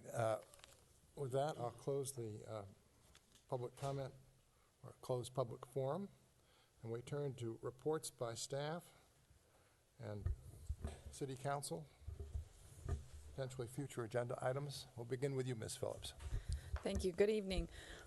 My update this evening is a few council meetings ago, I had asked council to provide direction to staff with regards to negotiating a possible agreement or partnership with the school district with regards to their new pool.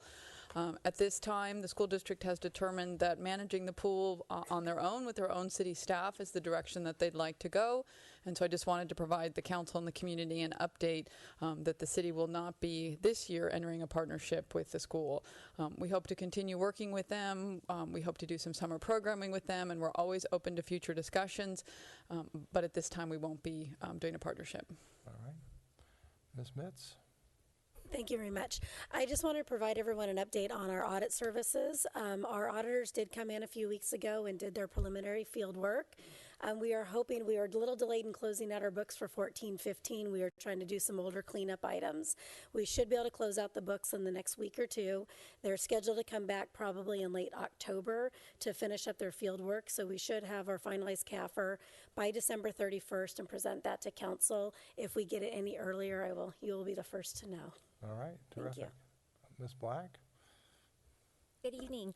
I just want to highlight a sign-up sheet that I put in the back of the room, and this is just to promote getting the information out to the community that they can sign up for e-news, which brings agendas, public notices, anything for public interest.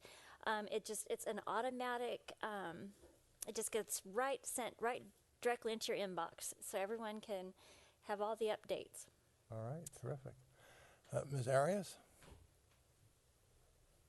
Heidi? Good evening. I'd like to make an update on the Teen Center and with Bocce. The Teen Center, also known as The Spot, opened its doors for the new school year this Wednesday, August 26th. Hours are from 3:30 to 6 p.m. Monday through Thursday, and Friday we open from 3:30 to 5:30. We also are open for minimum days. The schools have one minimum day per month, so we're open from 12:30 to 5:30 on those days. Just want to remind that we're open all days that the school is in session, and during the last full week, we had over 150 new students come through the Teen Center. The majority, most of them are all RLS students, and we have quite a few new homeschoolers, which is great. Wednesdays for minimum days have become known as Waffle Wednesdays. At the Teen Center, they're enjoying breakfast, and this last Wednesday we had over 50 kids enjoying breakfast for lunch. So it's become now a weekly thing, monthly thing on Wednesdays. We also have specialized after-school groups continue to form based on the interest of students who attend the Teen Center. For example, we'll be starting to take a group of students to Sunrise Horse Rescue every Monday to learn the basic of horse care, and then they'll be getting community service for that. Regarding bocce, our bocce season has come to an end. We are in playoffs tonight, started tonight. So out of 109 teams, the top 18 teams will move on. They start tonight, go to Thursday, September 10th, and with our finals on Saturday that go on all day, 8:30 in the morning till 5 o'clock, and then we will declare a champion. And we will not have a fall bocce this season. A little scared for the weather and not enough interest, but hopefully we'll bring it back next year strong. Thank you. Well, we're certainly strong this season, so. Thank you. there Yeah. we are. Everybody's exhausted. Okay. Yes. Thank you. Ms. Crichton?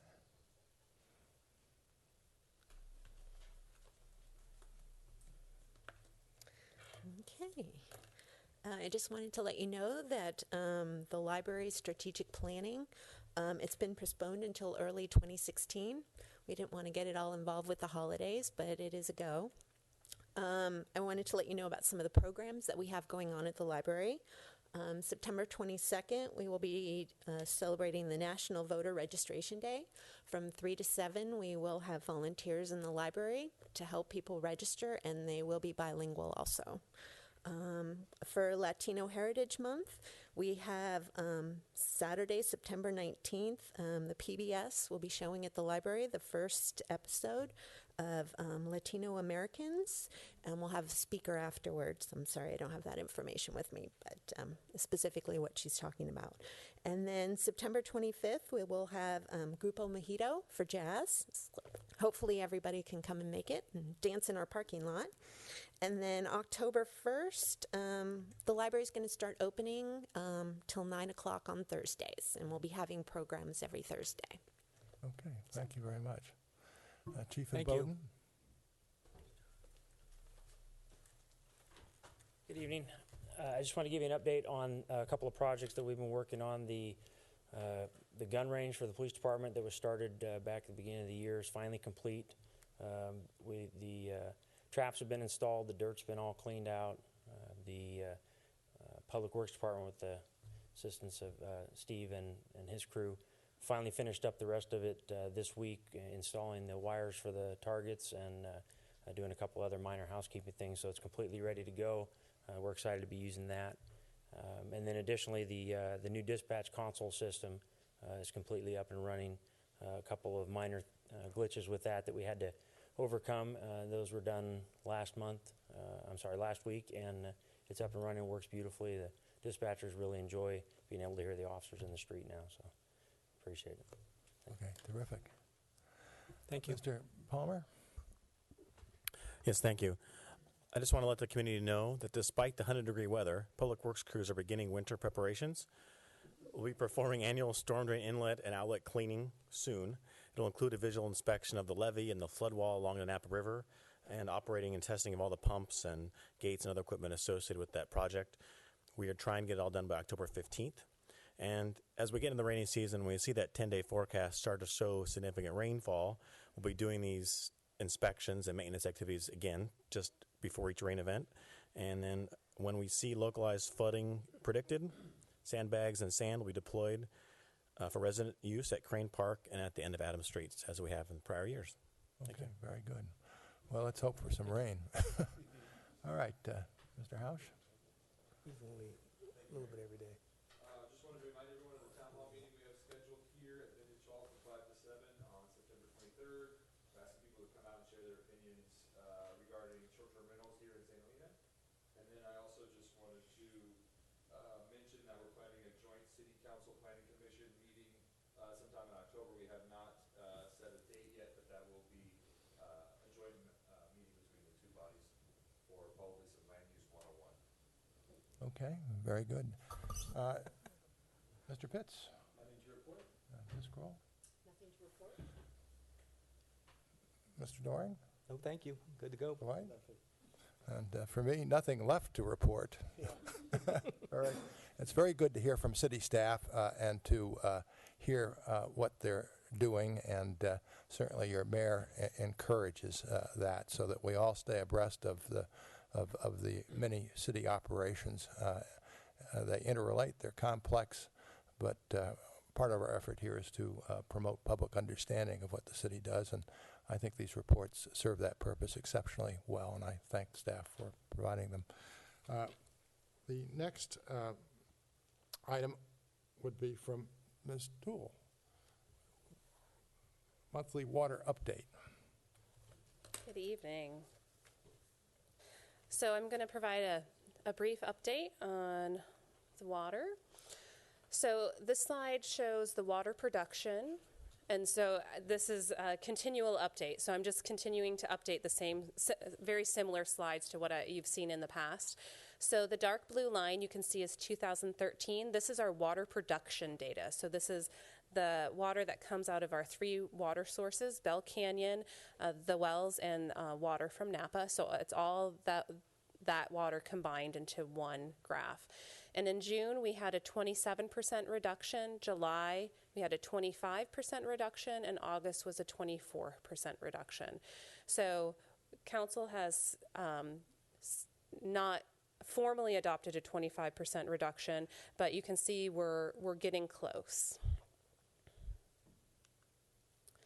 So one of the questions that I've had is who is using the water? So out of 100% of the water for this year, January through July, this illustrates where the water is going. So you can see 57% of all the water is a residential use, about 24% is commercial, 15% is industrial, and 4% is other. So you can see more than half is going to residential uses. And then also, this is discussing the decrease in every area. So out of those 4 areas that you saw on the previous slide, this illustrates where the reductions are occurring. So residential and commercial have both had significant reductions, and industrial has had reductions, but not quite as significant. Bell Canyon reservoir levels are still on par with 2014, and we're currently at about 70%.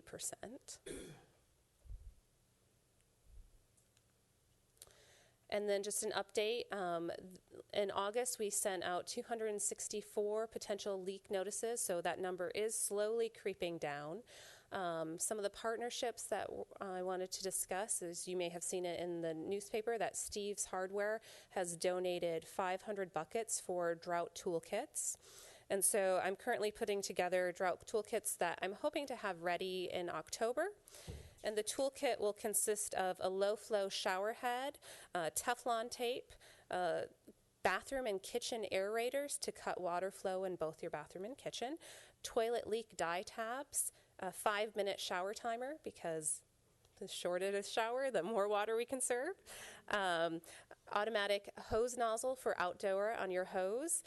Rain gauge, there is no watering within 48 hours of measurable rainfall. And also rain gauges can be used to measure how much water your lawn is actually getting. And I'm providing information on that. And the buckets can either be used to catch cold water in your shower, or you can put it in your kitchen sink when you're washing fruits and vegetables. And then you can take that water and use it in your garden. And so we're going to be doing giveaways of these drought toolkits at the farmers market and at the harvest festival, and maybe 1 or 2 other events. Still working with the master gardeners on doing a demonstration garden at Carnegie. That's still in the works, and you'll get more information as we make progress on that. And I'm also continuing to meet with boards and committees to provide updates with them. So just mentioned the water conservation supplies. I'm still working on updating both the clothes washer rebate and toilet rebate programs, and the evaluating a cash for grass program, and am planning monthly updates to council. Are there any questions? I have none. No, I think thank you very much for your presentation. But Thank you. let's hope for those rains that Steve so desperately wants. Of course. And just one thing is, the city of Napa is doing a few events, and I do have flyers for those All right, good. related to this. Excellent. Okay. That takes us to presentations and recognitions. And we have one 4th annual Napa County Latino Heritage Month. And we have a proclamation. So let me come up and read the proclamation.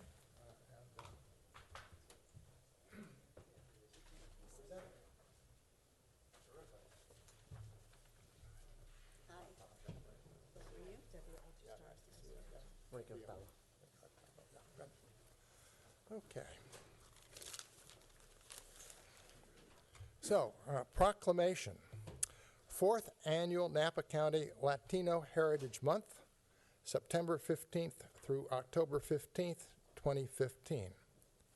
Whereas, in 1968, President Lyndon B. Johnson first recognized Hispanic Heritage Week, later expanded under President Reagan to 1 month, and each successive United States president has continued this tradition, including, most recently, President Barack Obama, who declared September 15th through October 15th to be National Hispanic Heritage Month, and who has called upon the people of our country to observe this month with appropriate respect, ceremonies, and activities. And whereas Napa County has a long history of welcoming immigrants and is home to a growing multi-ethnic and multicultural Latino population, including citizens originating from Mexico, Central and South America, all of whom are welcome and very much appreciated. And whereas in 2014, the Latino population became the largest ethnic group in California and in Napa County, the Latino population grew by 50% in the past 10 years and now represents over 33% of our citizens and more than 53% of all public school students. And whereas the diverse Latino population of Napa County makes a significant economic contribution and has other profound positive influences on our community through their strong commitment to family, faith, education, hard work, culture, and service. And whereas Napa County, which thrives on the diversity and ingenuity of all of our people, also depends on the continued support and success of our diverse Latino population. We will continue to be enriched by the transcultural contributions of our Latino friends and neighbors for many decades to come.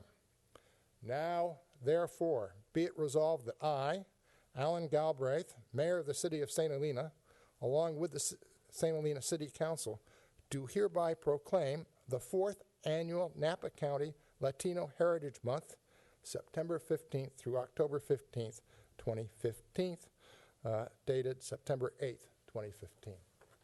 Very good.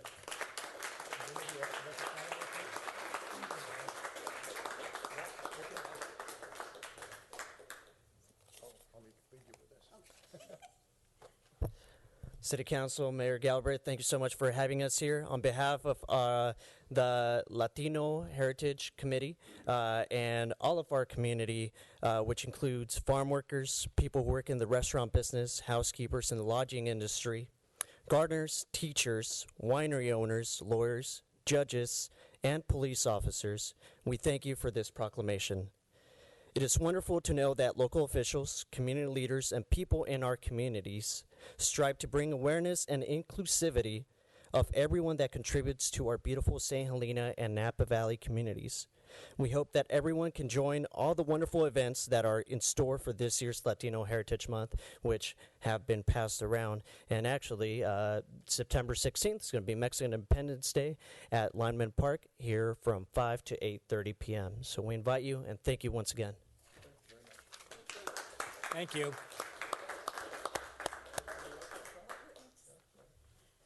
I just, Francis Ortiz Chavez, co-chair of the Napa Valley Latino Heritage Committee with Debbie Alterstar right here. And then we have some community members who have joined us today. It's always heartwarming to listen to those words being read at, every city and town, our Napa County. We've gotten letters and certificates from elected officials in our senator, our assembly, our congressman.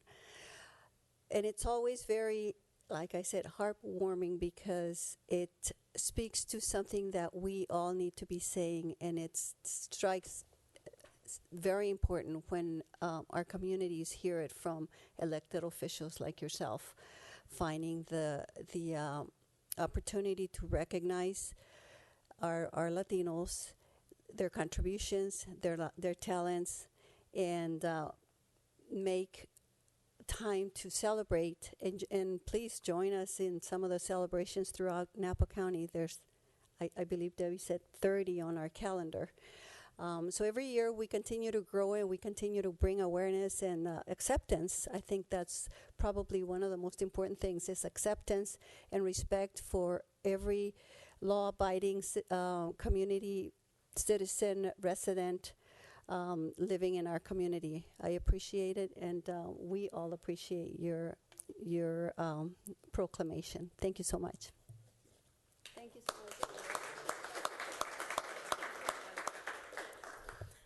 Thank you so much again. I just want to mention one special event. My name is Debbie Alterstar, by the way, and our theme this year is celebrating Latinos in the American Dream. And we're going to have a event on September 15th at the library in Napa. I know it's a little bit of a schlep for you all, 6 to 8 p.m., and it will feature 20 Latino entrepreneurs, and 2 of them are from St. Helena, Ernesto Martinez of Market Restaurant and Rafael Rios, who has a law practice in town. And their stories are just incredibly inspiring. So it's photographs, it's biographies of the individuals, and a chance to meet them as well.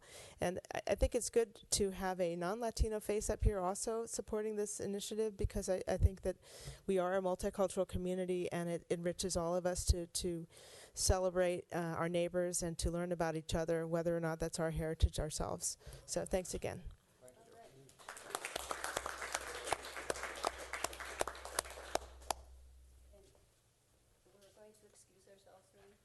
You may. Thank you.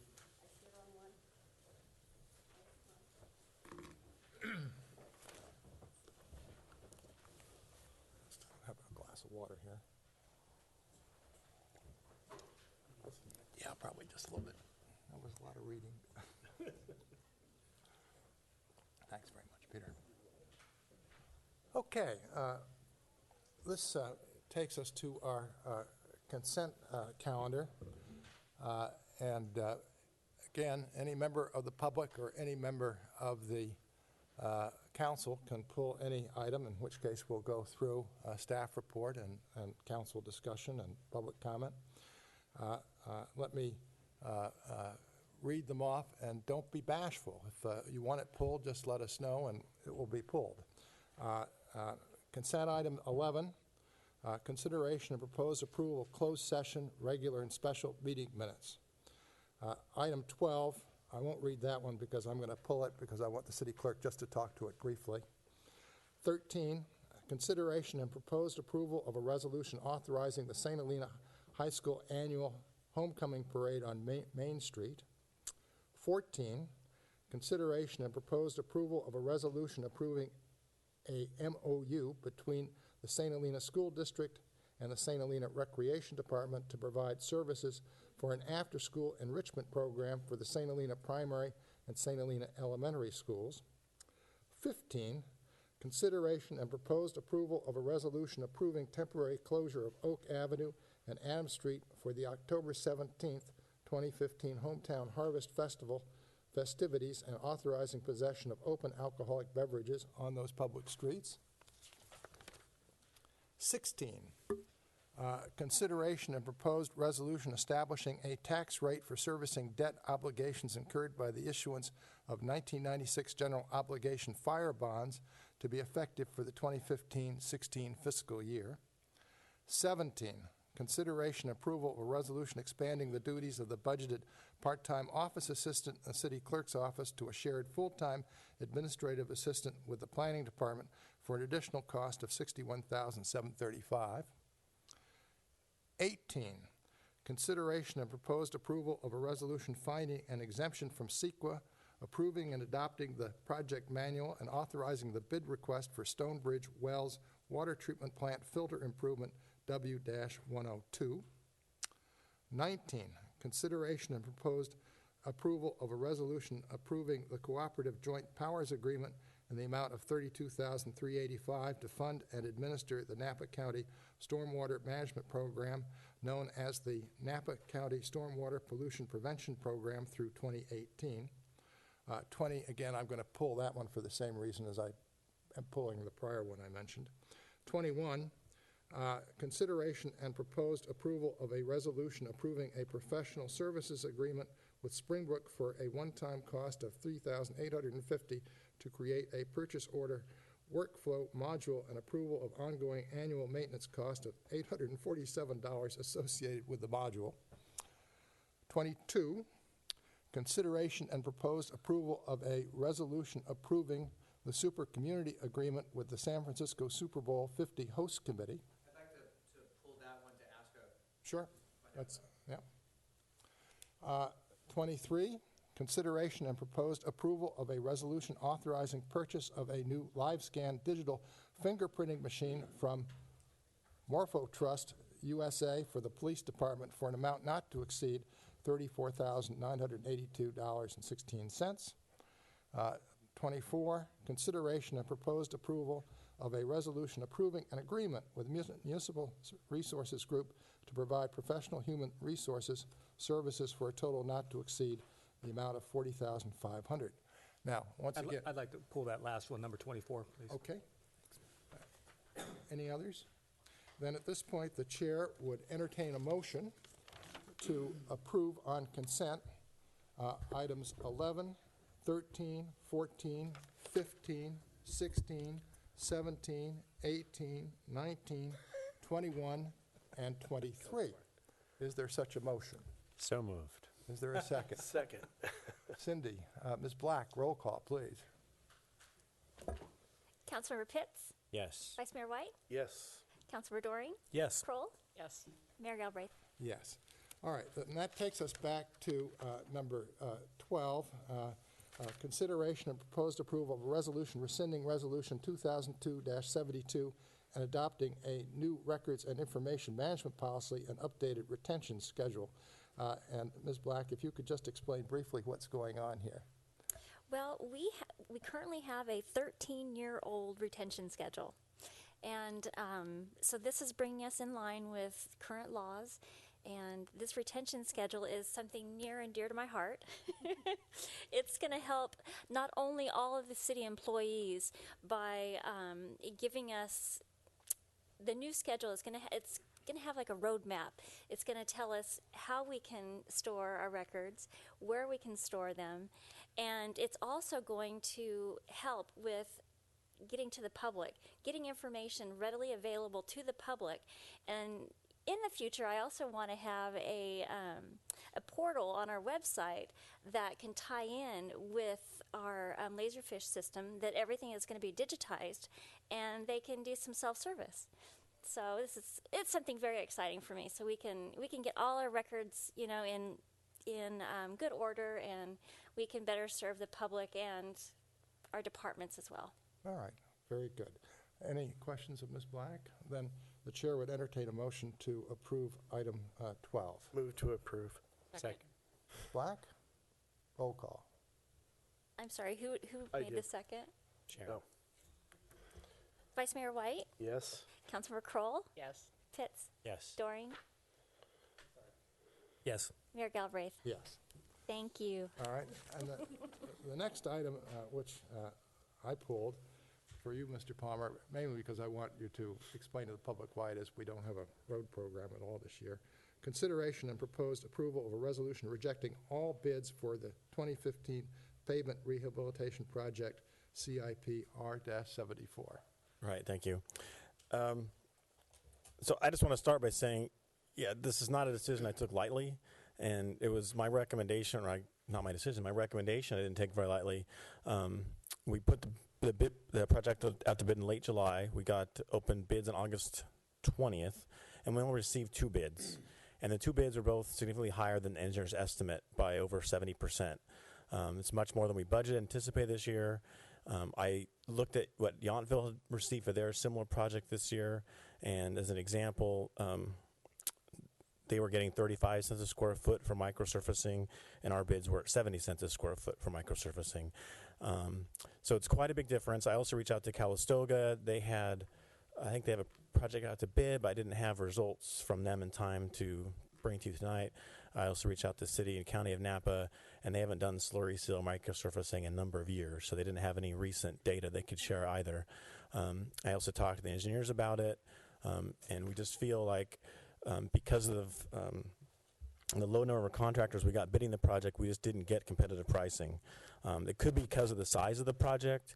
At the square footage we're looking at, it is relatively small as to what other agencies tend to do. So my recommendation is to reject the bids just based on the fact that they are so much higher than estimate and what other folks have received this year in the area, and repackage it with the overlay project for next year. And we'll do one larger project next year.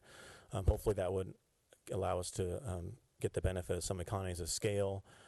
We can get more interest if it's a bigger project with more facets. We can get more bigger contractors interested. We can get more contractors interested and increase competition and get better pricing. I think, And do it after the wet season? and do it after the wet season. You know, if we get it out to bid in February, that time frame where we get open bids in March, we'll get really good pricing. People will be setting up their schedules for the year, for the summer, and whereas right now we're probably looking at a lot of contractors already are booked, and they're trying to find out how they can get this done now. If we get it early in the season, we can get ahead of them and get to be the first project on their book for next year. Is it possible to join forces with any other municipalities if they have the same kinds of issues? For example, Calistoga or Yountville, they have projects coming up. It's a good chance to try and work together, and I can reach out to Calistoga and Yountville about that type of thing. The challenge can be mobilization. Sure. You know, because we're not, even though we're close, we're not that close. But I mean, I was hoping honestly that somebody like that was working on some of the Caltrans projects, like Gelati, would have bid on it, but we couldn't get them to bid on it. So. Okay. Any further council discussion? Thanks very much, Mr. Palmer. The chair will entertain a motion to approve item 20 on the consent calendar. Move approval. Second then. Ms. Black? Councilmember Kroll, Yes. Doreen, Yes. Pitts, Yes. Vice Mayor White, Yes. Mayor Galbraith. Next item is 22, consideration of proposed approval of a resolution approving the super community agreement with San Francisco Super Bowl 50 host committee. Ms. Phillips. I believe that the speaker has a question. Oh, all right. Oh, yeah, I just wanted to know more about what it is, how long it goes on. Is it something that gets re-upped every year, or do they reapply? Just a little more information on what it is. Thanks. Well, the Super Bowl is only coming to San Francisco once, so it's not going to be an annual agreement. Hopefully, it will come more in the future, but currently, the 2015-16 NFL season, they selected San Francisco as the site for the Super Bowl. As far as I know, there's no additional Super Bowls planned for that field. So it will be through the NFL season as the host committee begins advertising for the Super Bowl in San Francisco.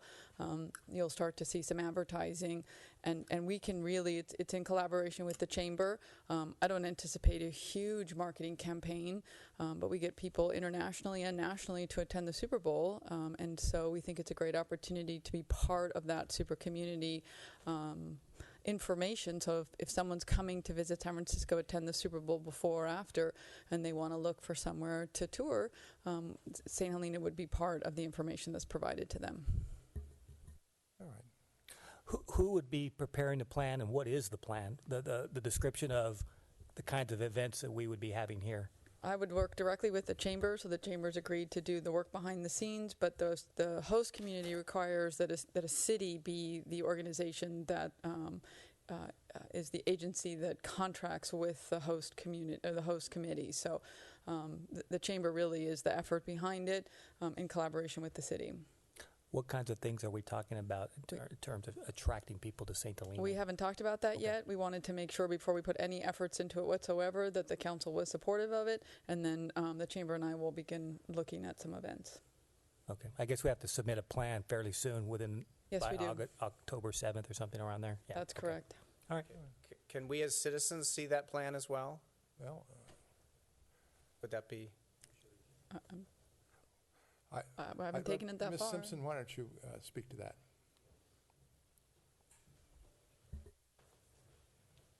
If you can. Hi, Pam Simpson with St. Helena Chamber of Commerce. I have no problem with anybody seeing the plan. It's really pretty innocuous. The host committee controls most of what happens with the Super Bowl, and St. Helena will be listed on the host committee site, not on the official NFL or the Super Bowl site. We'll be listed on the host committee, and we'll list out the events that are going to happen in St. Helena with regard to the Super Bowl time period. So we're looking at actually offering special offers. It's the time of year when we don't have a lot of people midweek up here in hotels. They talk about that this is going to bring millions of people into the Bay Area, and the idea that they're going to be here about mid-January to about mid-February, because they come in for pre-events and post-events, to bring them up here for a couple of days to stay the night, to do a couple events is sort of the idea here. And being a super committee actually promotes us and puts us at the top of the list for listings on websites and things like that. So we would control the site. We would control everything that's listed on there, all the special offers that we're doing, we'll do in conjunction with all of our hotels or restaurants, and there's no cost, and this comes out of what you've contracted with us to do to market St. Helena. So, all right, very good. Thank okay. Yeah, well, sure.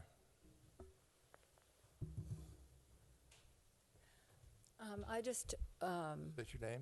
Well, my name is Bobby Monetta. I'm speaking as a citizen. I was just wondering, there will obviously be some staff time put into to creating the plan and so forth.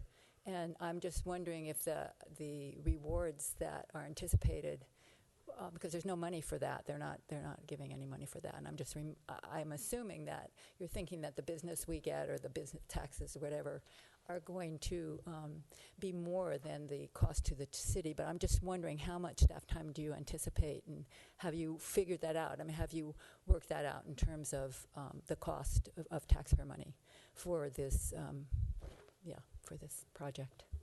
Well, it's my time and I'm an exempt employee, so no matter how many hours I put in, it doesn't cost the taxpayers anymore. So okay. All right. There's no additional so cost. You're the only person working? Yep. Okay. All right. Thank you. Thank you. All right. At this point, unless there's further discussion, the chair will entertain a motion to approve. Item Can I do one? Sure.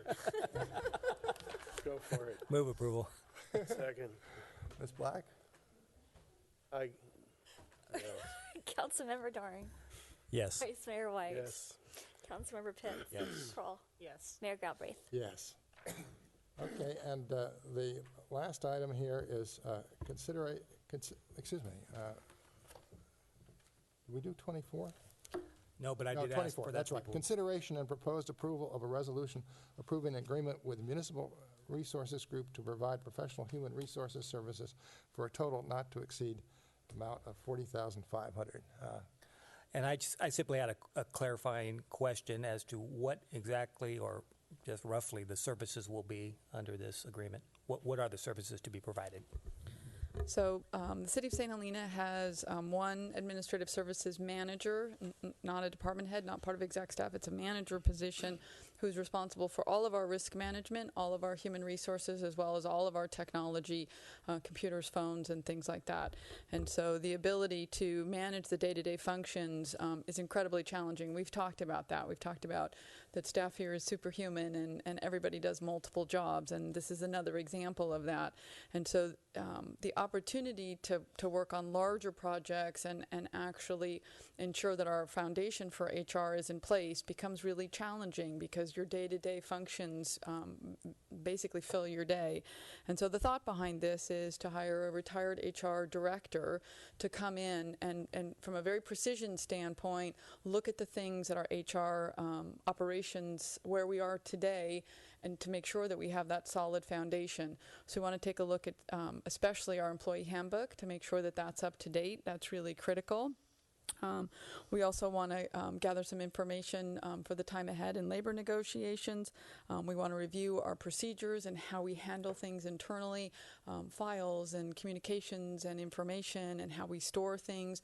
There's many laws now, HIPAA and other confidentiality laws. So we want to be sure that we're in compliance with those things. And so more than anything is really targeting those areas, making sure we're doing it right. If we're not, prioritizing which ones need to be done first. Not so much the actual work part of it, although I think that there will be, especially with the handbook, some actual boots on the ground work, but really getting that high level assistance to help us, very, very similar to the records retention policy, is a roadmap on how we make sure that our HR is up to date and serves our community and our employees well. When was the handbook last revised? Don't admit that. 1936. Taking the Fifth Amendment? I am. All right. Would you like me to answer the question? Yes. 1996. 1996. We've had some legislative changes since then, very clearly. All right. Is there a motion to approve number 24, Mr. Doring? Move approval. Second. Ms. Black? Councilmember Doring? Yes. Vice Mayor White? Yes. Councilmember Kroll? Yes. Pitts? Yes. Mayor Galbraith? Yes. Next, item 25, public hearing. I did my best to move this to the consent calendar, but somehow state law frustrated me. Consideration and proposed approval of a resolution to approve the annexation of territory into the St. Helena Municipal Sewer District Number 1, MSD annexation number 118, paren 609 McCorkle Avenue, St. Helena, APN 009-010-014. Mr. Palmer, if you could speak to this most briefly. Yes, very briefly. The project address has Planning Commission approval for demolition permit design review to remodel and add on to existing residence and demolish and reconstruct existing guest house and garage. In accordance with city policy, the project was conditioned to connect to city sewer. And in order to connect sewer, we have to complete this annexation. So the public hearing is a legislative process to hear from persons interested in the proposed annexation, consider approval. Requires at least 4 affirmative votes from the council. If the resolution is approved, city staff will process annexation with Napa County and the State Board of Equalization to change the tax rate area and record the resolution. The applicant is required to pay for all costs to extend the city sewer along their property frontage and all costs of annexation, connection, and impact fees. All right. Is there any public comment with respect to this? I'll close the public hearing. Is there any council discussion with respect to this? I have one question. Sure. That has come up in my neighborhood. So, are we also requiring the applicant to repave the road that gets dug up for the sewer line? They have to patch back the trench in accordance with city standards. So there's a standard for, they call it a T-cut trench repair detail. Yes. Not the whole width of the road, but where the they trench, dug it up, yes, and the they trench need to plus make the it width. so that it. Yes. Okay. We recently changed those standards depending on how recently the road was paved and so on and so forth. Right. If it's within the, like it's a 5-year moratorium on slurry seal, microsurfing overlays might be more. But if it's within recent paving project limits, yes, there's a moratorium. They cannot, if there has to be a necessity finding that they have to do it for public health reasons or some other reason, then they can be allowed to cut in. And in that case, the width is increased to give if it's along the roadway to full lane width, and if it's across the roadway, it's some increased width, and I don't know the number off the top of my head, but yeah. All right. Is there a motion to approve item 25? So moved. Go for it, Paul. Second. Ms. Black? It's bad humor. Councilmember Pitts? Yes. Doring? Yes. Kroll? Yes. Vice Mayor White? Yes. Mayor Galbraith? Yes. New business, item 26. This is appointing residents to various committees.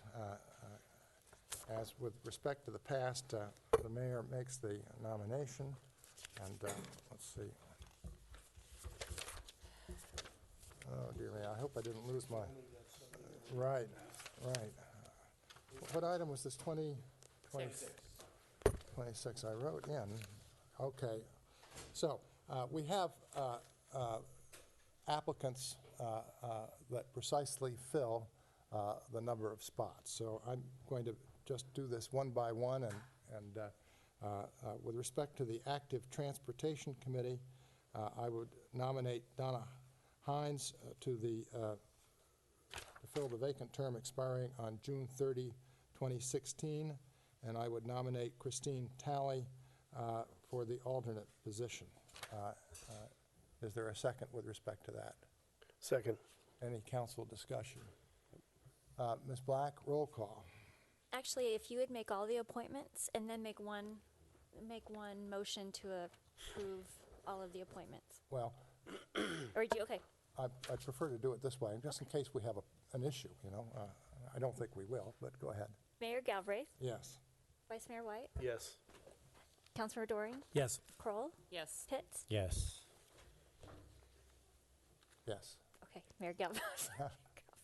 All right, Multicultural Committee, one applicant, I would nominate Janice Gay for that position. Is there a second? All right. Any council discussion? Mayor Galbraith, Yes. Councilmember Kroll, Yes. Pitts. Yes. Doring, Yes. Vice Mayor White. Yes. And then with respect to the Sustainability Committee, I would nominate Maria Kalshore to the alternate, as an alternate for a one-year term expiring on June 30, 2016, and Glenn Smith as an alternate to the alternate two-year term expiring on June 30, 2017. Second. Any discussion? Mayor Galbraith, Yes. Vice Mayor White, Yes. Councilmember Doring, Yes. Kroll, Yes. Pitts. Yes. All right. That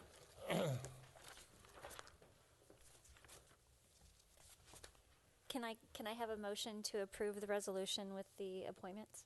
yes, the chair would entertain a motion to So approve. moved. Is there a second? Second. Vice Mayor White, Yes. Councilmember Pitts, Yes. Kroll, Yes. Doring, Yes. Mayor Galbraith. Yes. Okay. And takes congrats to our new volunteers. Absolutely, yeah.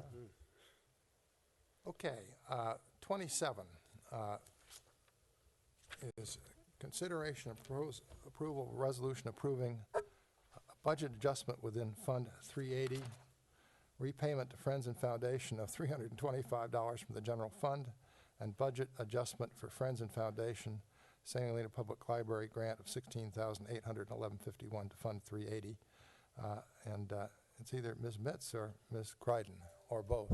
I think we're going to jointly do this. So if you have any specific library programming questions, Acting Library Director is here to answer those questions. A little bit of background is the Friends of the St. Helena Public Library was established back in 1968 as a member-supported nonprofit group. Then we also had the formation of the St. Helena Public Library Foundation in 2008. Later in 2013, both of these groups merged to be what we're calling the what's called the Friends and Foundation. And in our budget, we do have a Friends and Foundation budget item. It's one of our funds. It's Fund 380. So this all has to do with Fund 380. The Friends and Foundation enhances the resources and services of the St. Helena Public Library by providing grants to the library. For the fiscal year 15-16, they provided $125,000 in grants to the library. Of the $125,000 for the library, the city of St. Helena received $111,000 and some change for salaries and benefits for part-time staff, training and conferences, and library materials. The remaining $13,969 was retained by Friends and Foundation to administer the various programs, as was the past practice. So when the budget was adopted, we just kept the same thing that they've always done. So there's three different items on this attached to this agenda. The first is a budget adjustment within Fund 380. So technically, this one doesn't need council approval, but we wanted to make you aware of it because of the dollar amounts. On June 23rd, when the budget was adopted, the Friends and Foundation budget 380, they had allocated $60,000 towards salary and benefits for part-timers, $480,000 for training and conferences, and then $50,500 for library materials. After it was adopted, staff realized that we inadvertently did not change the salary and benefits and library materials. The numbers were supposed to be adjusted, and it was approved by the Friends and Foundation Board, and we erroneously didn't get it in the budget document. So the overall budget for Fund 380 will not increase or decrease, but the amount should be $85,051 for salaries and benefits, and then $25,500 for library materials. So the overall budget stayed exactly the same. It's just switching $25,000 from one category to the other, which is what Friends and Foundation did approve. The second item is a repayment to Friends and Foundation. It's recently come to the attention of myself and our acting library director that it's been within the library past practice that money intended for Friends and Foundation was utilized for library programming purposes. Funds that were used were from a variety of sources, including direct book sales, so that's books that are sold at the library. The second is money from the proceeds of book sales. So sometimes we have an excess of books that go out to a third-party vendor to sale, or books that are donated to the library and the library can't use them and they're in good condition, they do send out to a third-party vendor. So those sales, the proceeds came back and was intended for Friends and Foundation. And then another is a cash placed in a piggy bank. So they do have a piggy bank at the library, and it was specifically for Friends and Foundation. And then the last source is funds collected during events. Since this discovery, the finance staff and the library staff, we've worked together for a process to ensure that Friends and Foundation donation are properly given to Friends and Foundation, and that any library expenditure are accounted for through the city's normal budgetary process. And that's going to be part of the third item that I address. Previously, any programming that was done that Friends and Foundation funded, the invoices are given directly to Friends and Foundation, and none of the money ever went through the city's financials. So in trying to figure out what happened, we had a really hard time finding out exactly how much money was actually spent on programming, because money that was taken from these other funding sources were going right towards library programming as opposed to through the city's funds. So acting library director myself, we've been working with the executive director of the Friends and Foundation to review the programming documentation and make a determination if any additional funds need to be paid to Friends and Foundation from the city due to the utilization of the above mentioned funds for library programming. After the review, all of us concluded that it would be best to just move forward with what we currently have now, with the exception of the $325 that was paid. It was paid to hire an independent contractor to garden, water, and upkeep the library's bee demonstration garden.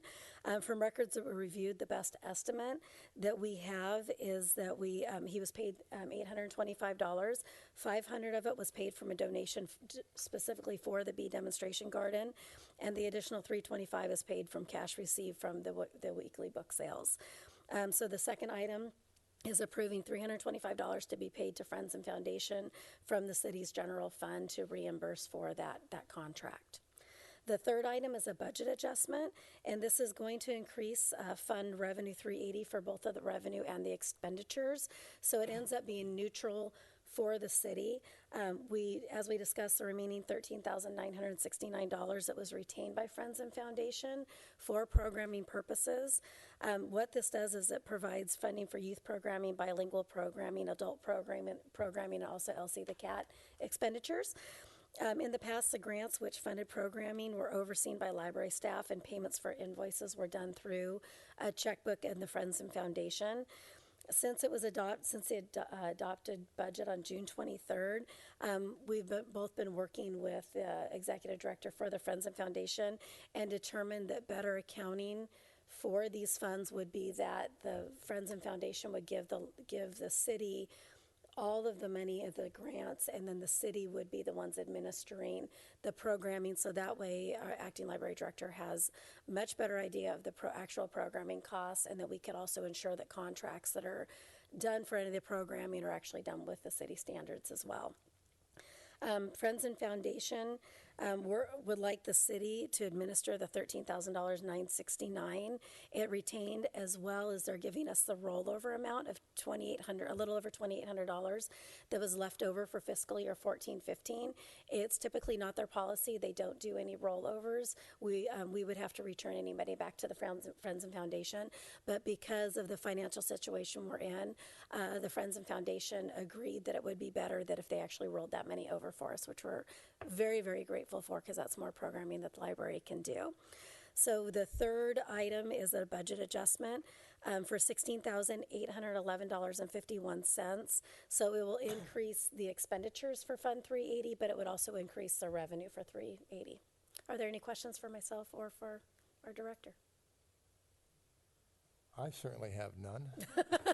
And you're welcome. I'm impressed with the forensic accounting, but I've got to ask, how much do we? What's the salary of Elsie? What do we pay her a year? You know, it's undetermined at this time. The benefits package is pretty, cat box. All right. Let me open the. Does anybody wish to speak at public hearing on this issue? Seeing none, I'll close the public hearing. And any further council discussion? And then the chair will entertain a motion to approve the following: budget adjustment within Fund 380, repayment to Friends and Foundation of $325 from the general fund, and budget adjustment for Friends and Foundation St. Helena Public Library grant of $16,811.51 to Fund 380. So moved. Second. Roll call. Ms. Black. Vice Mayor White, Yes.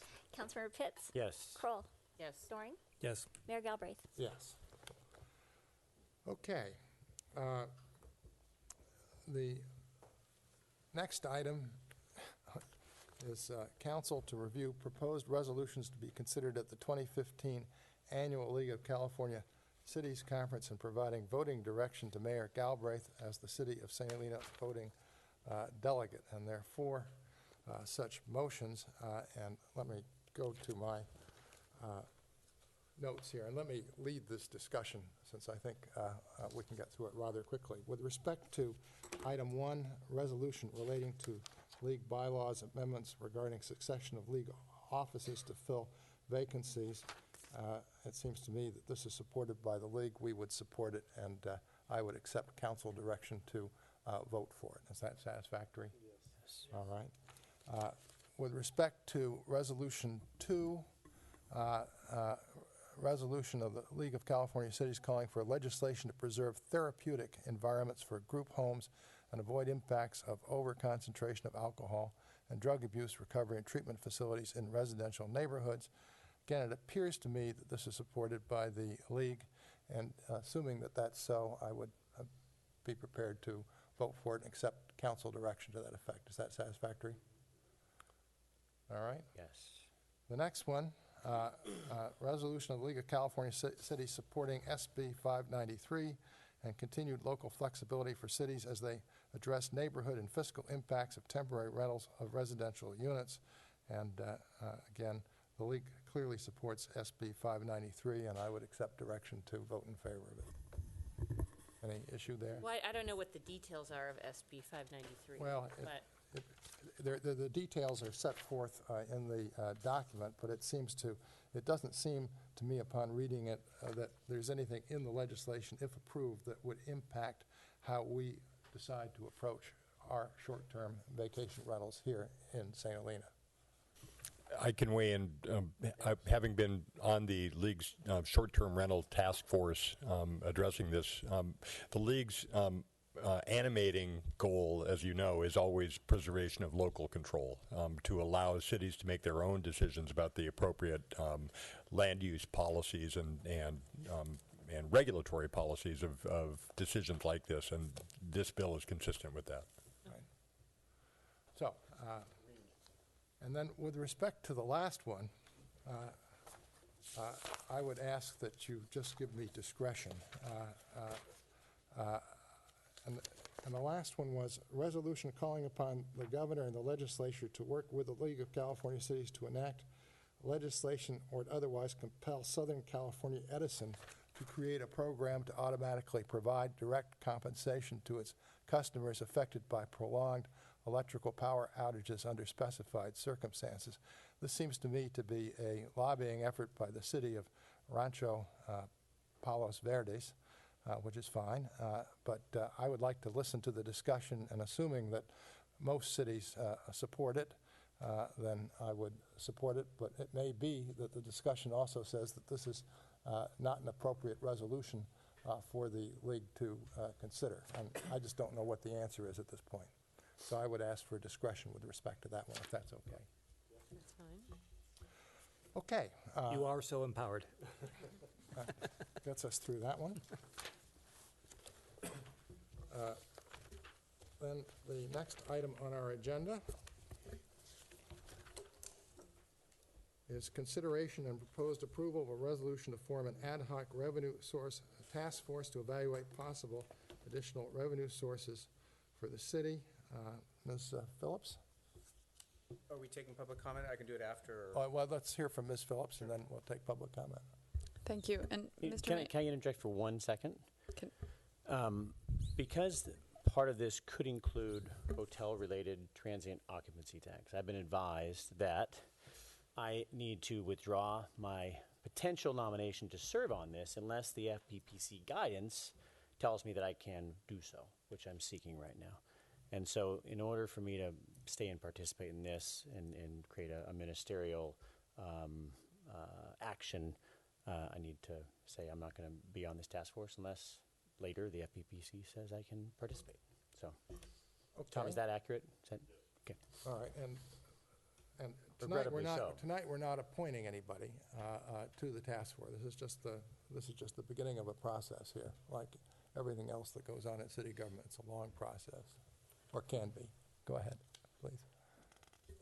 Before I begin this item, if the mayor and council would indulge me, I'd like to introduce one of our new staff members, and maybe I'll pass it over to Steve. But Tobias Barr joined us recently as a senior management analyst, project manager in Public Works. We are delighted to have him. Steve, maybe if you'd like to just say a few words. Sure, absolutely. Thank you very much. And I apologize for being remiss. I probably should have done this at the very beginning of the meeting. But yes, Tobias is with us. Has it been a month yet? I think we're going on 5 weeks, Steve. 5 weeks now, yeah. Yeah. I'm getting officially broken in today at the meeting, but very happy to be here and look forward to working with you all. So, and Tobias has already proven himself very, very capable, and I'm just couldn't be pleased more with his performance thus far. And he's been a welcome relief for me and a huge help. And we're starting to see some of the items with one item tonight that he's been working on, and hopefully in the very near future see quite a few more. So, thank you. Very good. Well, welcome. Thanks. Welcome. Thank you. Yeah, thank you. The Alternative Transportation Committee will be glad to know, as will Councilmember Pitts, that he's working on the bike lane that we've been waiting for. So we're very excited to have him. All right, so thank you for that momentary break. So on to this new item. This was on the council agenda on August 11th, and I was directed to bring this item back for an actual formation of a task force. This is an ad hoc revenue source task force. The purpose of it would be to research possible revenue sources. Cities don't have very many. Many have been taken away from us over the years, but there are some. And the mayor felt that it would be a good opportunity to have a community conversation about what those sources of revenue are, as limited as they are, what authority we have, and what type of revenue generation could come from different types of revenue options for the city. And so based on the conversation that night, I'm recommending that the task force is of 7 members, 2 council members, a planning commissioner, and 4 members of the public. We would go through a similar process of, although Cindy was so happy that all her boards and commissions were filled, I just realized that as we were going through this. We were celebrating, yay, and then we sorry about that. So we would do, as we do an advertisement for community members to serve on this committee. With selection, nomination review by the mayor, selection and a nomination, and then ultimate appointment by the council. This would be a temporary ad hoc committee, so work would be performed over the fall and early winter months with a goal of submitting a report by January 2016. I have already scheduled a council goal setting for January. We did that this January, 2015. It's amazing how quickly the time goes, and so I'm already working with the council and the staff on moving forward, or the mayor and the staff with moving forward on that. It would be extremely helpful to have that report in early January, so it would be something that we could discuss at the goal setting session in January 2016. Once that report is submitted, the committee would end. I made that very clear. Sometimes these go on, and we want it to be for this particular purpose unless the council decides differently. But the way it's created here, it would end once the report is submitted. There is no direct cost, although it will absorb some staff time. The addition of another committee does require work. This does not technically fall under the Brown Act, but because of the importance and the value that this council and staff place on transparency and input from the community, we will follow the Brown Act guidelines. So these meetings will be open to the public. They'll be agendized and posted, minutes taken as we go through this process. We'll have to determine how often the committee meets. Again, if you meet every other week, it's a tremendous burden on staff. We may have to look at reprioritizing some other things, but we recognize this has become a priority for the council, and we're happy to support that the ad hoc task force. So I'd be happy to answer any questions. The purpose of this item is to create the task force and then to come back and we would have nominations from the community, reviewed by the mayor, and then move forward and sort of figure out how we do this. All right, very good. So any initial questions of Ms. Phillips? Let me open the public hearing. Mr. Ellsworth? Thanks. That answers my question. I think that's terrific, having resident citizen involvement from the get-go so that we all can move forward on the same page together. That's great. Thank you. All right, very good.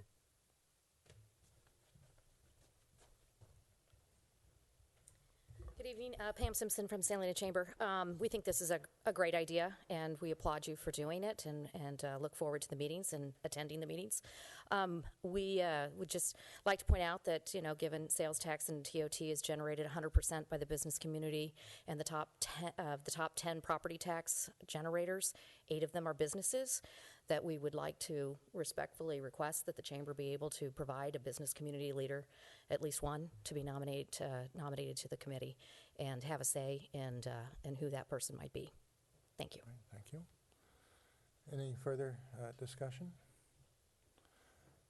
Then the chair would entertain a motion to approve a resolution to form an ad hoc revenue source task force to evaluate possible additional revenue sources for the city. So moved. Second. Ms. Black? Vice Mayor White? Yes. Councilmember Kroll?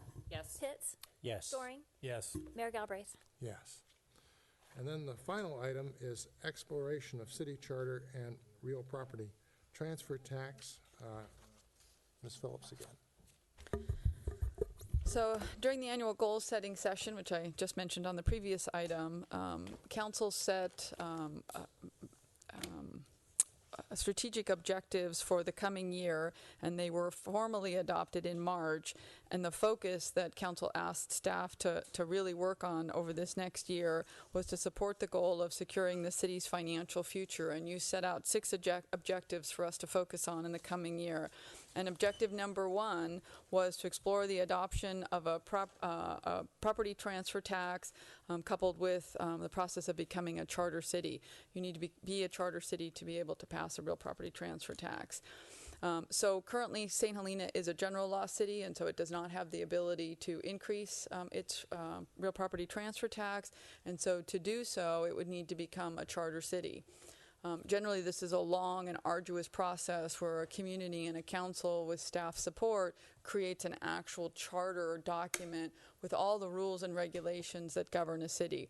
Recently, a city in Northern California, Emeryville, went through this process with specific purpose of passing a real property transfer tax, and so its charter city language completely mirrors the general law language. And so no changes were made in how the city is governed. What was the only item that was added was the ability to have a real property transfer tax. And so what was expressed by council at the beginning of the year was to follow that Emeryville model. And that's what we're proposing to do. And so the most expedient way for the city to become a charter city is to put a measure on the ballot. And we would do 2 ballot measures. One would be to become a charter city.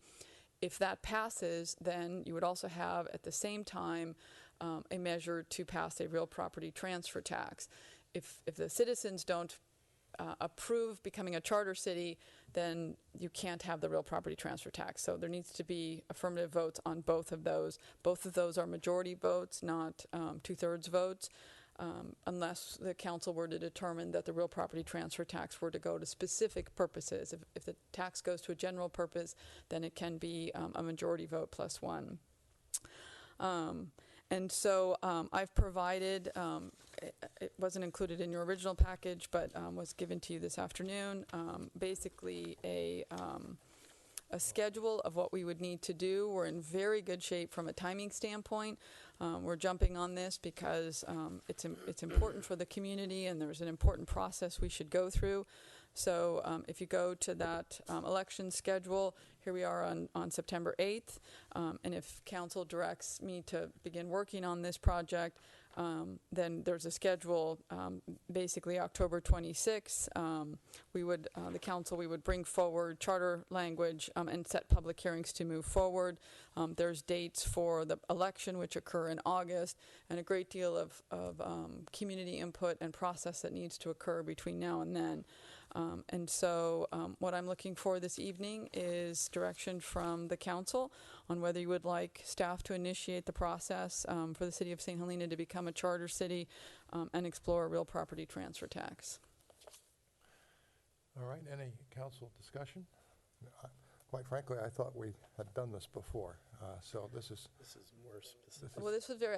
This is more specific with the time schedule. I appreciate that, but in terms of our goal-setting session, we had agreed that we should go down this road, so this is confirmation of that. Yes, I just wanted to be very clear.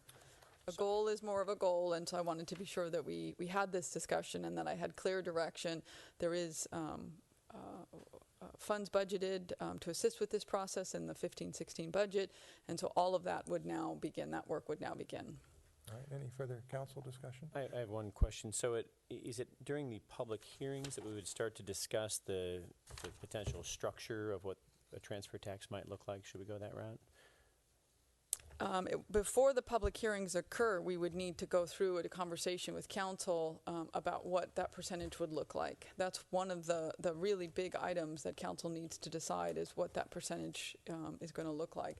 But I don't believe it needs to occur. I think it can occur prior to the public hearing. So it happened between now and next April? Mm-hmm. Okay. Yes. All right, maybe I should have opened the public hearing. Does anybody wish to speak to this at public hearing? Seeing none, I'll close the public hearing.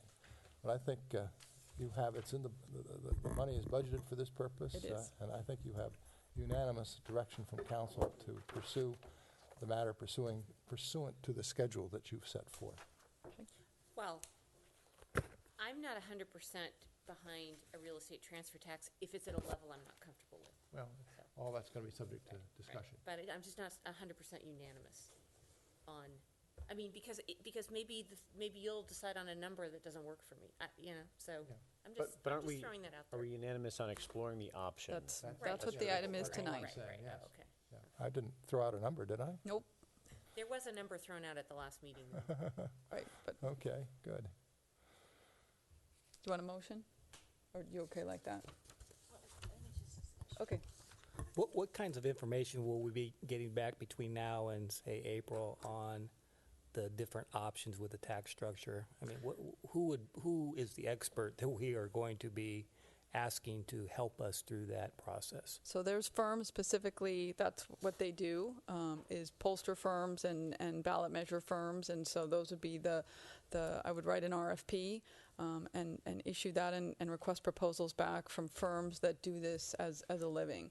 And so they would not only help in building the language and the options that we have, and they would do some initial polling that would give council sort of the temperature of where the community feels at 0.5%, 1%, 1.5%, 2%, whatever sort of numbers we decide. And that would also give the council an idea of sort of where the community is with regards to a real property transfer tax. So that is part of the direction you're seeking tonight? No, it's the money's already budgeted. So as the mayor said, this is probably a little extra step, but I just wanted to be sure as we're going through this process that council was really, to me, goals are more goals, and that when we do something this major, even though we've budgeted for this project and it was a goal, I just wanted to be sure that you're ready to move forward on this. Okay. And so the money's budgeted to hire that consultant, and so I would move forward. You would see the contract because I don't have the authority to sign what I think the amount of that contract will be, so that'll be the next step. I'll write the RFP and hire that individual, bring you the contract. Understood. Thank What you. number do we have in the budget for this? I want to say 50 grand.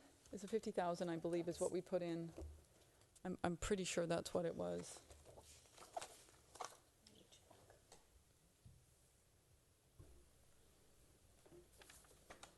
could be, I think it's under mine. Details. Maybe it's under yours. Still, I'm pretty sure it's 50,000. Oh, no. 25,000 is what we put. 25. Oh, 50 must have been for the 2 fee studies. Yeah, we have 50 and 50 for the Yeah, facilities. 25. Okay, well, maybe that you have your direction. I do, thank you very much. Okay, I think that, does that conclude our meeting? Oh, thank you. Not bad, huh? So, the meeting stands adjourned. Thanks, everybody, for attending. We got through a lot of city business I this thought it evening. was when it was an ad hoc